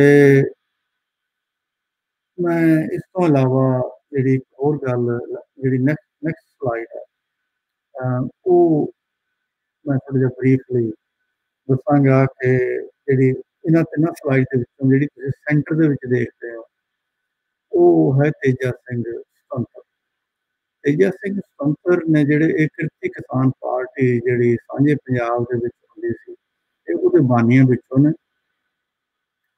ਤੇ ਇਹਨਾਂ ਦਾ ਸੰਬੰਧ ਮਲੇਰਕੋਟਲੇ ਨਾਲ ਇਸ ਤਰ੍ਹਾਂ ਦਾ ਹੈ ਕਿ ਜਦੋਂ 1972 ਦੇ ਵਿੱਚ ਪਾਰਲੀਮੈਂਟ ਦੀ ਇਲੈਕਸ਼ਨ ਹੁੰਦੀ ਹੈ ਤੇ ਇਹ ਸੰਗਰੂਰ ਹਲਕੇ ਤੋਂ ਪਾਰਲੀਮੈਂਟ ਦੇ ਮੈਂਬਰ ਬਣਦੇ ਨੇ ਤੇ ਮਲੇਰਕੋਟਲਾ ਉਸ ਪਾਰਲੀਮੈਂਟਰੀ ਹਲਕੇ ਦਾ ਹਿੱਸਾ। ਤੇ ਇਹਨਾਂ ਨੂੰ ਜਿਤਾਉਣ ਦੇ ਵਿੱਚ ਮਲੇਰਕੋਟਲਾ ਸ਼ਹਿਰ ਨੇ ਬਹੁਤ ਹੀ ਫੈਸਲਾਕੁੰਨ ਰੋਲ ਅਦਾ ਕੀਤਾ ਔਰ ਇਹਨਾਂ ਦੀ ਜਿਹੜੀ ਜਿੱਤ ਸੀ ਉਹ 216 ਤੇ 280 ਕੁਛ ਇਸ ਤਰ੍ਹਾਂ ਦੇ ਵੋਟਾਂ ਦੇ ਨਾਲ ਸੀ। ਤੇ ਮੈਨੂੰ ਸੁਭਾਗ ਪ੍ਰਾਪਤ ਹੋਇਆ ਇਹਨਾਂ ਨੂੰ ਮਿਲਣ ਦਾ, ਜਦੋਂ ਇਲੈਕਸ਼ਨ ਲੜ ਰਹੇ ਸੀਗੇ ਮਲੇਰਕੋਟਲਾ। ਮੈਂ ਉਸ ਵੇਲੇ BA ਦੇ ਵਿੱਚ ਪੜ੍ਹਦਾ ਸਾਂ ਤੇ ਇਹਨਾਂ ਦੇ ਬਾਰੇ ਜਿਹੜੀ ਮੈਂ ਗੱਲ ਕਹਿਣ ਲੱਗਾ ਕਿ ਇਹ ਆਪਣੀ ਜਵਾਨੀ ਦੇ ਦੌਰਾਨ ਅੰਗਰੇਜ਼ਾਂ ਦੇ ਖਿਲਾਫ ਕਿਰਤੀ ਕਿਸਾਨ ਪਾਰਟੀ ਦੇ ਵਿੱਚ ਸ਼ਾਮਲ ਸੀ ਤਾਂ ਪਾਰਟੀ ਨੇ ਇਹਨਾਂ ਨੂੰ ਤੁਰਕੀ ਦੇ ਵਿੱਚ ਟ੍ਰੇਨਿੰਗ ਲਈ ਭੇਜਿਆ ਤੇ ਤੁਰਕੀ ਇਸਤੰਬੁਲ ਰਹਿ ਕੇ ਇਹਨਾਂ ਨੇ ਉੱਥੇ ਤੁਰਕੀ ਬੋਲੀ ਸਿੱਖੀ, ਇਸਲਾਮ ਬਾਰੇ ਵੀ ਕਾਫੀ ਵਾਕਿਫ ਹਾਸਲ ਕੀਤੀ। ਉਸ ਤੋਂ ਬਾਅਦ ਇਹ ਮਾਸਕੋ ਚਲੇ ਗਏ, ਉੱਥੇ ਇਹਨਾਂ ਨੇ ਮਾਰਕਸਵਾਦ ਬਾਰੇ ਕਾਫੀ ਪੜ੍ਹਿਆ ਤੇ ਇਹਨਾਂ ਨੇ ਮਿਲਟਰੀ ਟ੍ਰੇਨਿੰਗ ਵੀ ਉੱਥੋਂ ਲਈ। ਤੇ ਜਦੋਂ ਇਹਨਾਂ ਨੇ ਇਲੈਕਸ਼ਨ ਲੜੀ 1972 ਦੇ ਵਿੱਚ ਪਾਰਲੀਮੈਂਟ ਦੀ ਇਲੈਕਸ਼ਨ, ਤਾਂ ਇਹ ਜਦੋਂ ਆਪਣੀ ਤਕਰੀਰ ਮਲੇਰਕੋਟਲਾ ਕੇ ਕਰਦੇ ਸਨ ਤੇ ਇਹ ਕੁਰਾਨ ਸ਼ਰੀਫ ਦੇ ਵਿੱਚੋਂ ਵੀ ਆਪਣੀਆਂ ਕਈ ਜਿਹੜੀਆਂ ਕੋਟੇਸ਼ਨਸ ਨੇ ਉਹ ਬੋਲਦੇ ਸਨ ਤੇ ਆਪਣੀ ਤਕਰੀਰ ਦੇ ਵਿੱਚ ਤੁਰਕੀ ਬੋਲੀ ਦੀ ਕਾਫੀ ਵਰਤੋਂ ਵੀ ਕਰਦੇ ਸਨ। ਉਸ ਚੀਜ਼ ਨੇ ਮਲੇਰਕੋਟਲਾ ਦੇ ਲੋਕਾਂ ਨੂੰ ਬਹੁਤ ਮੁਤਾਸਰ ਕੀਤਾ ਤੇ ਇੱਕ ਤਰ੍ਹਾਂ ਦਾ ਐਨ ਬਲੌਕ ਜਿਸ ਤਰ੍ਹਾਂ ਵੋਟਿੰਗ ਹੁੰਦੀ ਹੈ, ਮਲੇਰਕੋਟਲਾ ਨੇ ਉਹ ਵੋਟਿੰਗ ਕਰਕੇ ਇਹਨਾਂ ਨੂੰ ਜਿਤਾਇਆ। ਇਹ CPI communist party of India ਤੇ ਕਾਂਗਰਸ ਪਾਰਟੀ ਦਾ ਗੱਠਜੋੜ ਸੀ ਤੇ ਉਸ ਪਾਰਟੀ ਦੇ ਇਹ ਨੁਮਾਇੰਦੇ ਸਨ। ਦੂਸਰੀ ਜਿਹੜੀ ਸ਼ਖਸੀਅਤ ਹੈ ਉਹ ਸੈਯਦ ਜਾਫਰੀ ਹੈ। ਤੁਸੀਂ ਜਾਣਦੇ ਹੋ ਵੀ ਇਹ ਫਿਲਮਾਂ ਦੇ ਵਿੱਚ ਇਹਨਾਂ ਨੇ ਕਾਫੀ ਕੰਮ ਕੀਤਾ, ਬ੍ਰਿਟਿਸ਼ ਪਿਕਚਰ ਦੇ ਵਿੱਚ ਵੀ ਤੇ ਹਿੰਦੁਸਤਾਨੀ ਫਿਲਮਾਂ ਵਿੱਚ ਵੀ। ਸੱਜੇ ਪਾਸੇ ਜਿਹੜੀ ਪਿਕਚਰ ਹੈ ਉਹ ਬੌਬੀ ਜਿੰਦਲ ਦੀ ਹੈ। ਬੌਬੀ ਜਿੰਦਲ 55ਵੇਂ ਜਿਹੜੇ 55ਵੇਂ ਗਵਰਨਰ ਨੇ ਲੁਈਸਿਆਨਾ ਸਟੇਟ ਆ ਜਿਹੜੀ USA ਦੀ, ਉਹਦੇ ਰਹੇ ਨੇ। ਇਹਨਾਂ ਦਾ ਜਿਹੜਾ ਪੁਰਾਣਾ ਪਿੰਡ ਹੈ ਉਹ ਖਾਨਪੁਰੇ ਜਿਹੜਾ ਮਲੇਰਕੋਟਲਾ ਤੋਂ ਕੋਈ 4 ਮੀਲ ਦੀ ਦੂਰੀ ਤੇ ਹੈ। ਇਹਨਾਂ ਦੇ ਚਾਚੇ ਤਾਏ ਉਹ ਅੱਜ ਵੀ ਮਲੇਰਕੋਟਲਾ ਸ਼ਹਿਰ ਵਿੱਚ ਰਹਿੰਦੇ ਨੇ। ਤੇ ਮੇਰਾ ਖਿਆਲ ਹੈ ਬਹੁਤ ਟਾਈਮ ਤੁਹਾਡਾ ਲਿਆ ਤੇ ਸਾਰਿਆਂ ਦਾ ਮੈਂ ਬਹੁਤ ਧੰਨਵਾਦੀ ਹਾਂ ਕਿ ਤੁਸੀਂ, ਸ਼ੁਕਰੀਆ ਸਾਰਿਆਂ ਦਾ ਕਿ ਤੁਸੀਂ ਮੈਨੂੰ ਬੜੇ ਸਬਰ ਦੇ ਨਾਲ ਸੁਣਿਆ। ਤੇ ਜੇ ਕੋਈ ਸਵਾਲ ਨੇ ਉਹ ਮੈਂ ਕੋਸ਼ਿਸ਼ ਕਰਾਂਗਾ ਕਿ ਮੈਂ ਉਹਨਾਂ ਦਾ ਜਿਹੜਾ ਜਵਾਬ ਹੈ ਉਹ ਦੇ ਸਕਾਂ। ਮਿਹਰਬਾਨੀ।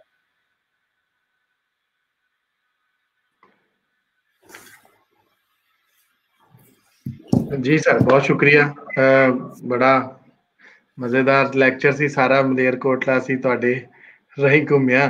ਕੋਈ ਸਵਾਲ ਸਰ ਸਾਡੇ ਕੋਲ ਆਏ ਨੇ?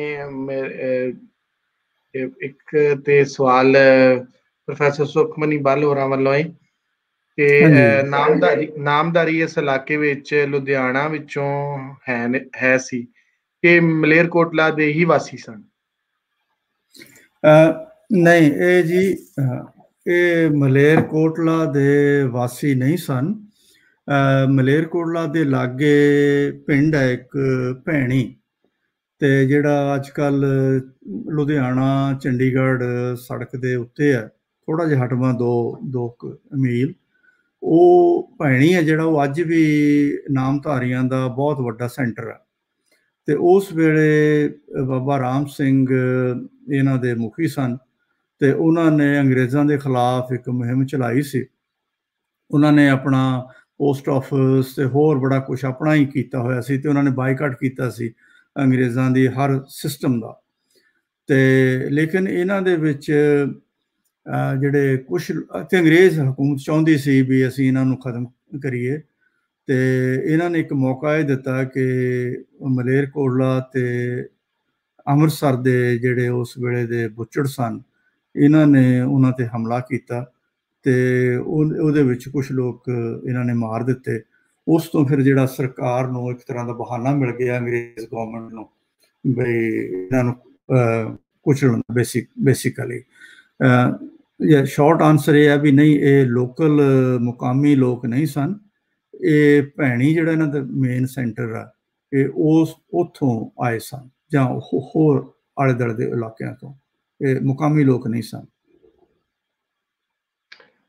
ਜੀ ਗੁਰਪ੍ਰੀਤ ਸਿੰਘ ਨੇ ਸਾਡੇ ਨਾਲ ਵੇਖ ਰਹੇ ਸਨ, ਉਹਨਾਂ ਨੇ ਕਿਹਾ ਕਿ ਮੇਲੇ ਦੀ ਹਿਸਟਰੀ ਦਾ ਵੀ ਦੱਸੋ ਜੀ, ਜਿਹੜਾ ਮੇਲਾ ਮਲੇਰਕੋਟਲੇ ਵਿੱਚ ਲੱਗਦਾ ਸੀ। ਹਾਂਜੀ, ਇਹ ਮਲੇਰਕੋਟਲੇ ਦਾ ਮੇਲਾ ਇਸ ਤਰ੍ਹਾਂ ਜੀ, ਜਿਹੜੇ ਕਿਉਂਕਿ ਇਹਨਾਂ ਦੇ ਜਿਹੜੇ ਬਾਨੀ ਸੀ ਨਾ ਮਲੇਰ ਦੇ, ਜਿਨ੍ਹਾਂ ਨੂੰ ਅੱਜ ਕੱਲ੍ਹ ਆਮ ਲੋਕਾਂ ਦੇ ਵਿੱਚ ਬਾਬਾ ਹੈਦਰ ਸ਼ੇਖ ਦੇ ਤੌਰ ਤੇ ਜਾਣਿਆ ਜਾਂਦਾ, ਇਹ ਉਹਨਾਂ ਦੀ ਦਰਗਾਹ ਹੈ। ਤੇ ਉਹਨਾਂ ਦੇ ਦਰਗਾਹ ਦੇ ਉੱਤੇ ਲੋਕੀ ਹਰ ਸਾਲ ਮੇਲਾ ਲੱਗਦਾ ਤੇ ਦੂਰ ਦੂਰ ਤੋਂ ਲੋਕ ਉਸ ਮੇਲੇ ਤੇ ਆਉਂਦੇ ਨੇ। ਈਵਨ ਬਠਿੰਡਾ, ਸੰਗਰੂਰ, ਪਟਿਆਲਾ, ਦੂਰ ਦੂਰ ਤੋਂ ਲੋਕ, ਅਤੇ ਹਰ ਧਰਮ ਦੇ, ਹਰ ਜਾਤ ਦੇ ਨਾਲ ਸੰਬੰਧਿਤ ਲੋਕ ਉਹਦੇ ਸ਼ਾਮਲ ਹੁੰਦੇ ਨੇ ਤੇ ਬੜਾ ਕਾਫੀ ਮੇਲਾ ਭਰਦਾ। ਤੇ ਇਸ ਦੇ ਬਾਰੇ ਮੈਂ ਇੱਕ ਗੱਲ ਹੋਰ ਦੱਸ ਦਿਆਂ ਕਿ ਬਾਬਾ ਹੈਦਰ ਸ਼ੇਖ ਉਹਨਾਂ ਨੇ ਜਦੋਂ ਆਪਣਾ ਸਰੀਰ ਛੱਡਿਆ ਤੇ ਉਸ ਤੋਂ ਬਾਅਦ ਉਹਨਾਂ ਦਾ ਜਿਹੜਾ, ਉਹਨਾਂ ਦੇ ਦੋ ਬੇਟੇ ਸਨ। ਇੱਕ ਜਿਹੜਾ ਛੋਟਾ ਬੇਟਾ ਸੀ ਉਹ ਉਹਨਾਂ ਦੀ ਥਾਂ ਤੇ ਉਹਨਾਂ ਨੇ ਰਿਆਸਤ ਦਾ ਕੰਮ ਸੰਭਾਲਿਆ। ਤੇ ਉਸ ਤੋਂ ਬਾਅਦ ਫਿਰ ਜਿਹੜੀ ਦੂਸਰੀ ਫੈਮਿਲੀ ਸੀਗੀ, ਇੱਕ ਫੈਮਿਲੀ ਨੇ ਜਿਹੜੀ ਰਿਆਸਤ ਦਾ ਪੋਲੀਟੀਕਲ ਜਿਹੜਾ ਸਿਸਟਮ ਸੀ ਸਾਰਾ ਉਹ ਸੰਭਾਲਿਆ, ਤੇ ਜਿਹੜੀ ਦੂਸਰੀ ਸੀ ਫੈਮਿਲੀ ਉਹਨਾਂ ਨੇ ਜਿਹੜੀ ਇਹਨਾਂ ਦੀ ਦਰਗਾਹ ਦੀ ਦੇਖਭਾਲ ਆ ਜਿਹੜੀ ਉਹ ਸੰਭਾਲੀ। ਸੋ ਇਸ ਦਰਗਾਹ ਦੀ ਅੱਜ ਵੀ ਜਿਹੜੀ ਇੰਤਜ਼ਾਮੀਆ ਉਹ ਬਾਬਾ ਹੈਦਰ ਸ਼ੇਖ ਦੇ ਖਾਨਦਾਨ ਦੇ ਲੋਕ ਹੀ ਕਰਦੇ ਨੇ। ਤੇ ਮੇਲੇ ਦੇ ਉੱਤੇ ਕਾਫੀ ਲੋਕ, ਕਾਫੀ ਵੱਡਾ ਇਕੱਠ ਹੁੰਦਾ। ਤੇ ਇਹ ਜਿਹੜੀ ਦਰਗਾਹ ਇਹ ਸ਼ਹਿਰ ਦੇ ਜਿਹੜਾ ਪਹਾੜ ਵਾਲਾ ਪਾਸਾ ਜਿਹਨੂੰ ਅਸੀਂ ਨਾਰਥ ਸਾਈਡ ਕਹਿੰਦੇ ਆ, ਮਲੇਰ ਦਾ ਜਿਹੜਾ ਸੈਂਟਰ ਬਣਦਾ, ਮਲੇਰ ਪਾਰਟ ਆ ਜਿਹੜਾ ਮਲੇਰਕੋਟਲੇ ਦਾ, ਉਹਦੇ ਵਿਚਕਾਰ ਇਹ ਕਾਇਮ ਹੈ।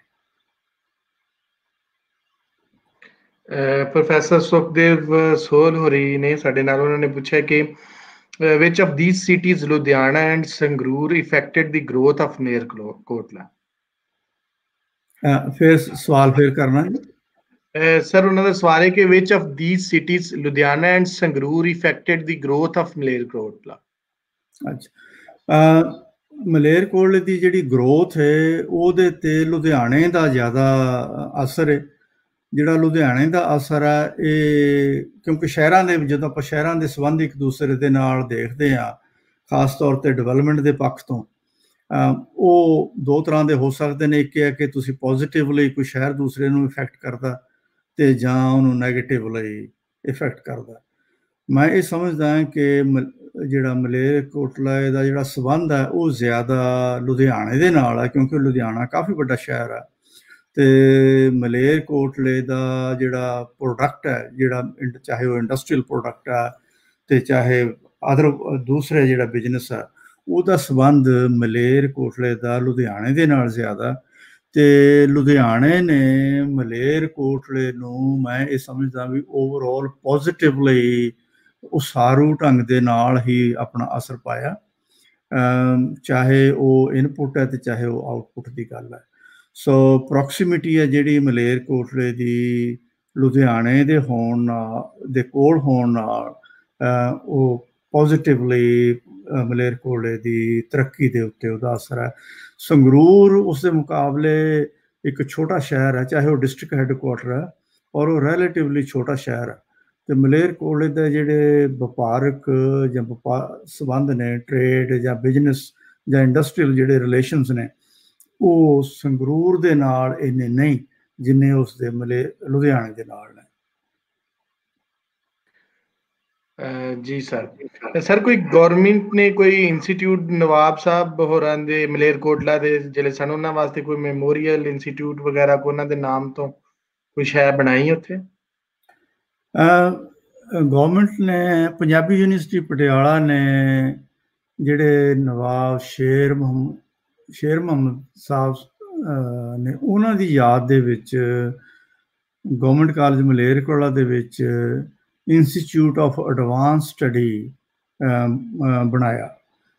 ਇੰਸਟੀਚਿਊਟ ਆਫ ਐਡਵਾਂਸ ਸਟੱਡੀ ਜਿਹੜਾ ਉਰਦੂ, ਪਰਸ਼ੀਅਨ ਤੇ ਇਸਲਾਮਿਕ ਸਟੱਡੀਜ਼ ਦੇ ਵਿੱਚ ਸਪੈਸ਼ਲਾਈਜ਼ ਕਰਦਾ। ਉਸ ਤੋਂ ਇਲਾਵਾ ਜਿੱਥੋਂ ਤੱਕ ਕਿਸੇ ਹੋਰ ਬਿਲਡਿੰਗ ਦਾ ਸੰਬੰਧ ਹੈ ਉਹ ਮੇਰੀ ਨਜ਼ਰ ਦੇ ਵਿੱਚ ਨਹੀਂ ਆਇਆ। ਹਾਲਾਂਕਿ ਮੈਂ ਇਹ ਗੱਲ ਸਗੋਂ ਆਪ ਵੀ ਕਹਿਣੀ ਚਾਹਾਂਗਾ ਕਿ ਮਲੇਰਕੋਟਲਾ ਦੀ ਜਿਹੜੀ ਵਿਰਾਸਤ ਆ ਉਹ ਇਸ ਵੇਲੇ ਮੈਂ ਕਹਾਂਗਾ ਵੀ ਬੜੇ ਮੈਨੂੰ ਦੁੱਖ ਨਾਲ ਕਹਿਣਾ ਪੈਂਦਾ ਵੀ ਉਹ ਰੁਲ ਰਹੀ ਹੈ ਤੇ ਉਹ ਤਬਾਹ ਹੋ ਰਹੀ ਹੈ। ਚਾਹੇ ਉਹ ਪੈਲੇਸ ਨੇ ਤੇ ਚਾਹੇ ਹੋਰ ਜਿਹੜੀਆਂ ਪੁਰਾਣੀਆਂ ਬਿਲਡਿੰਗਸ ਨੇ, ਜਿੱਦਾਂ ਤੁਸੀਂ ਇਹ ਸਲਾਈਡਸ ਦੇ ਵਿੱਚ ਵੀ ਦੇਖਿਆ ਹੋਣਾ ਵੀ ਉਹ ਟੁੱਟ ਭੱਜ ਰਹੀਆਂ ਨੇ। ਤੇ ਲੋੜ ਹੈ ਇਸ ਵੇਲੇ ਇਹ ਵਿਰਾਸਤ ਨੂੰ ਸਾਂਭਣ ਦੀ, ਤਾਂ ਕਿ ਸਰਕਾਰ ਨੂੰ ਕੁਛ ਨਾ ਕੁਛ ਕਰਨ ਦੀ।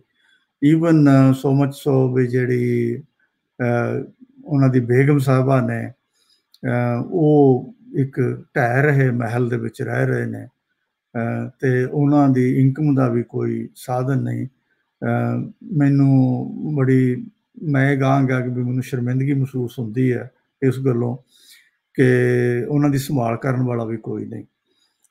ਪਿੱਛੇ ਜੇ ਮੈਂ ਇਹ ਸੁਣਿਆ ਸੀ ਕਿ ਨਵਜੋਤ ਸਿੰਘ ਸਿੱਧੂ ਜਿਹੜੇ ਤੁਹਾਡੇ ਇਮਰਾਨ ਸਾਹਿਬ ਦੇ ਦੋਸਤ ਵੀ ਨੇ ਤੇ ਸਾਡੇ ਇੱਧਰ ਪੋਲੀਟੀਸ਼ੀਅਨ ਵੀ ਨੇ ਤੇ ਬੜੇ ਵੱਡੇ ਕ੍ਰਿਕਟਰ ਵੀ ਨੇ, ਬਈ ਉਹ ਇੱਕ ਦਫਾ ਆਪ ਜਾ ਕੇ ਮਲੇਰਕੋਟਲੇ ਕੁਛ ਮਦਦ ਬੇਗਮ ਸਾਹਿਬਾ ਨੂੰ ਦੇ ਕੇ ਆਏ ਸਨ। ਸੋ ਬੜੀ ਲੋੜ ਹੈ ਜੀ ਵੀ ਸਰਕਾਰ ਤਾਂ ਜਾਂ ਜਿਹੜੀਆਂ ਹੋਰ ਸੰਸਥਾਵਾਂ ਨੇ ਉਹ ਇਸ ਮਾਮਲੇ ਦੇ ਬਾਰੇ ਉਹਨਾਂ ਨੂੰ ਬੜੇ ਕੰਕਰੀਟ ਸਟੈਪ ਲੈਣ ਦੀ, ਚੁੱਕਣ ਦੀ ਜ਼ਰੂਰਤ ਹੈ। ਜੀ ਸਰ, ਧਰਮ ਗੁਰਾਇਆ ਜੀ ਨੇ ਸਾਡੇ ਨਾਲ, ਉਹਨਾਂ ਨੇ ਵੀ ਤਕਰੀਬਨ ਇਹਦੇ ਨਾਲ ਮਿਲਦਾ ਜੁਲਦਾ ਹੀ ਸਵਾਲ ਕੀਤਾ ਸੀ ਕਿ ਡਾਕਟਰ ਸਾਹਿਬ ਜਿਹੜੇ SGPCA ਉਹਨਾਂ ਨੇ ਕਿਉਂ ਕੋਈ ਮੈਮੋਰੀਅਲ ਬਿਲਡਿੰਗ ਨਹੀਂ ਬਣਾਈ ਅਜੇ ਤੱਕ ਸਰਦਾਰ ਸ਼ੇਰ ਮੁਹੰਮਦ ਜੀ ਵਾਸਤੇ? ਬਿਲਕੁਲ ਦਰੁਸਤ ਹੈ ਜੀ। ਮੇਰਾ ਖਿਆਲ ਹੈ ਕਿ SGPC ਦਾ ਇਹ ਫਰਜ਼ ਬਣਦਾ ਕਿ ਉਹਨਾਂ ਦੀ ਯਾਦ ਦੇ ਵਿੱਚ ਇਹ ਚੀਜ਼ ਜ਼ਰੂਰ ਬਣਨੀ ਚਾਹੀਦੀ ਹੈ। ਔਰ ਅਜੇ ਵੀ ਮੌਕਾ ਹੈ ਕਿ ਜਿਹੜੀ ਵਿਰਾਸਤ ਜਿਹੜੀ ਖਸਤਾ ਹਾਲਤ ਦੇ ਵਿੱਚ ਹੈ ਉਹ ਸੰਭਾਲੀ ਜਾ ਸਕਦੀ ਹੈ ਤੇ ਜ਼ਰੂਰ ਹੋਣਾ ਚਾਹੀਦਾ। ਮੇਰਾ ਖਿਆਲ ਹੈ ਮੈਂ ਸੁਣਿਆ ਸੀ ਕਿ ਕੁਛ ਲੋਕਾਂ ਨੇ SGPC ਨੂੰ ਅਪਰੋਚ ਵੀ ਕੀਤਾ, ਸ਼੍ਰੋਮਣੀ ਗੁਰਦੁਆਰਾ ਪ੍ਰਬੰਧਕ ਕਮੇਟੀ ਨੂੰ ਅਪਰੋਚ ਵੀ ਕੀਤਾ ਕਿ ਉਹ ਜਿਹੜੇ ਉਹਨਾਂ ਦੇ ਬੇਗਮ ਸਾਹਿਬਾ ਨੇ ਇਸ ਵੇਲੇ ਨਵਾਬ ਸਾਹਿਬ ਦੇ ਵੀ ਉਹਨਾਂ ਦੀ ਸੰਭਾਲ ਵੀ ਕਰਨ ਤੇ ਉਹਨਾਂ ਦੀ ਯਾਦ ਦੇ ਵਿੱਚ ਕੁਛ ਨਾ ਕੁਛ ਕੋਈ ਨਾ ਕੋਈ ਇਮਾਰਤ ਬਣਾਉਣ। ਤੇ ਮੇਰਾ ਖਿਆਲ ਹੈ ਵੀ ਜਿਹੜੀ ਇਹ ਜਿਹੜਾ ਅੱਜ ਦੀ ਪ੍ਰੈਜੈਂਟੇਸ਼ਨ ਹੈ ਇਸ ਤੋਂ ਬਾਅਦ ਮੈਂ ਆਸ ਕਰਦਾ ਵੀ ਸ਼ਾਇਦ ਇਸ ਮਾਮਲੇ ਦੇ ਵਿੱਚ ਕੁਛ ਲੋਕ ਨੇ ਜਿਹੜੇ ਉਹ ਕੋਸ਼ਿਸ਼ ਕਰਨਗੇ ਕਿ ਜਾਂ ਅਵੇਅਰਨੈਸ ਦੀ ਗੱਲ ਹੋਏਗੀ ਤਾਂ ਕਿ ਇਹ ਜਿਹੜੀਆਂ ਗੱਲਾਂ ਨੇ ਇਹ ਹੋ ਸਕਣ। ਜੀ ਸਰ ਤੁਸੀਂ ਗੱਲ ਕੀਤੀ ਉੱਥੇ ਦੇ ਜਿਹੜੇ ਮਿਊਜ਼ਿਕ ਦੇ ਹਵਾਲੇ ਨਾਲ ਗੱਲ ਕੀਤੀ, ਜੇ ਕਵਾਲੀ ਦਾ ਖਾਸ ਕਰ ਜਿਹੜੇ ਉੱਥੇ ਕਵਾਲੀ ਦੇ ਲੋਕ ਨੇ ਤੇ ਮਤਲਬ ਸਾਡੇ ਇੱਥੇ ਜਿਸ ਤਰ੍ਹਾਂ ਲੈਲਪੁਰ ਦੇ ਵਿੱਚ ਕਵਾਲੀ ਦੇ ਸਭ ਤੋਂ ਜ਼ਿਆਦਾ ਲੋਕੀ ਕਵਾਲੀ ਵਾਲੇ ਇੱਥੇ ਕੋਈ 200 ਦੇ ਕਰੀਬ ਪਾਰਟੀਆਂ ਰਹਿੰਦੀਆਂ ਨੇ। ਉਹਨਾਂ ਦੇ ਵੱਖੋ ਵੱਖ ਘਰਾਣੇ ਨੇ ਔਰ ਉਹਨਾਂ ਦੇ ਵੱਖੋ ਵੱਖ ਉਹਨਾਂ ਦੇ ਰਿਵਾਜ ਨੇ। ਕੋਈ ਇਸ ਤਰ੍ਹਾਂ ਦੇ ਘਰਾਣੇ ਮਿਲਦੇ ਨੇ ਮਲੇਰਕੋਟਲਾ ਦੇ ਵਿੱਚ? ਮਲੇਰਕੋਟਲਾ ਦੇ ਵਿੱਚ ਇਸ ਵੇਲੇ ਜਿਸ ਤੱਕ ਮੇਰੀ ਆਪਣੀ ਨੌਲੇਜ ਦਾ ਸੰਬੰਧ ਹੈ ਉਹ 3-4 ਇਸ ਤਰ੍ਹਾਂ ਦੇ ਘਰਾਣੇ, ਇਹ ਤਾਂ ਨਹੀਂ ਮੈਂ ਕਹਿ ਸਕਦਾ ਕਿ ਉਹ ਘਰਾਣੇ ਨੇ ਐਕਚੁਅਲੀ, ਪਰ ਆਮ ਤੌਰ 'ਤੇ 3-4 ਜਿਹੜੀਆਂ ਕਹਿ ਸਕਦੇ ਹੋ 3-4 ਘਰਾਣੇ ਨੇ ਜਿਹੜੇ ਮਸ਼ਹੂਰ ਨੇ ਤੇ ਜਿਨ੍ਹਾਂ ਨੂੰ ਲੋਕੀ ਇਨਵਾਈਟ ਕਰਦੇ ਨੇ। ਮੈਨੂੰ ਯਾਦ ਹੈ ਮੈਂ ਇੱਕ ਦਫਾ ਖੁਦ ਵੀ एक कवाली अटेंड की सी। मेरा दोस्त माजिद अली खान मलेरकोटले तो, जिन्हों ने मैनू काफ़ी फोटोआं वगैरह तो इनफॉर्मेशन भेजी है, जिन्हों का मैं जिक्र किया। जदों उन्हों की शादी सी, विआह सी, ते मैं उस वेले उन्होंने कवाली का इंतजाम किया सी, ते बड़ा आनंद आया सी। असीं अमृतसर तो, गुरु नानक यूनीवर्सिटी तो कई उन्होंने जिहड़े दोस्त सारे असीं गए सां, ते ओह मैनूं अज भी याद है। ते हुण भी लोकी ने दूर दूर उन्हां नूं जदों भी कोई इस तरह के फंक्शन हुंदे ने उन्हां नूं बुलाउंदे ने। पर जिथों तक कोई कॉन्क्रीट इनफॉर्मेशन की गल है, वो मेरे को उस तरह की नहीं है। पर जनरली मेरा मनना यह है भी 3-4 वड्डे उत्थे घराने ने जिहड़े इस तरह के इस जिहड़ा फन है ਉਹਨੂੰ ਅੱਗੇ ਕੈਰੀ ਔਨ ਕਰਦੇ ਨੇ। ਜੀ ਸਾਡੇ ਨਾਲ ਇੱਥੇ ਦੋਸਤ ਨੇ ਵੇਲੇ ਨੇ, ਉਹਨਾਂ ਨੇ ਪੁੱਛਿਆ ਕਿ ਜਿਹੜੇ ਉਸਤਾਦ ਬਾਕਰ ਅਲੀ ਸਨ, ਇਹਨਾਂ ਦਾ ਵੀ ਇਹ ਵੀ ਮਲੇਰਕੋਟਲੇ ਤੋਂ ਸਨ?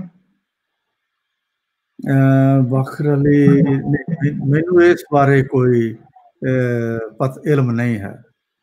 ਜੀ ਜੀ ਸਰ, ਅੱਜ ਦਾ ਲੈਕਚਰ ਬੜਾ ਖੂਬਸੂਰਤ ਰਿਹਾ, ਔਰ ਖਾਸ ਕਰਕੇ ਮੈਂ ਆਖਰ ਤੇ ਗੱਲ ਕਰਾਂਗਾ ਕਿ ਜਿੱਦਾਂ ਤੁਸੀਂ ਮਲੇਰਕੋਟਲੇ ਦਾ ਦੱਸਿਆ, ਤੇ ਉਹ ਬਿਲਕੁਲ ਮੈਨੂੰ ਏਦਾਂ ਲੱਗਾ ਕਿ ਜਿਵੇਂ 47 ਤੋਂ ਪਹਿਲਾਂ ਪੰਜਾਬ ਸੀ।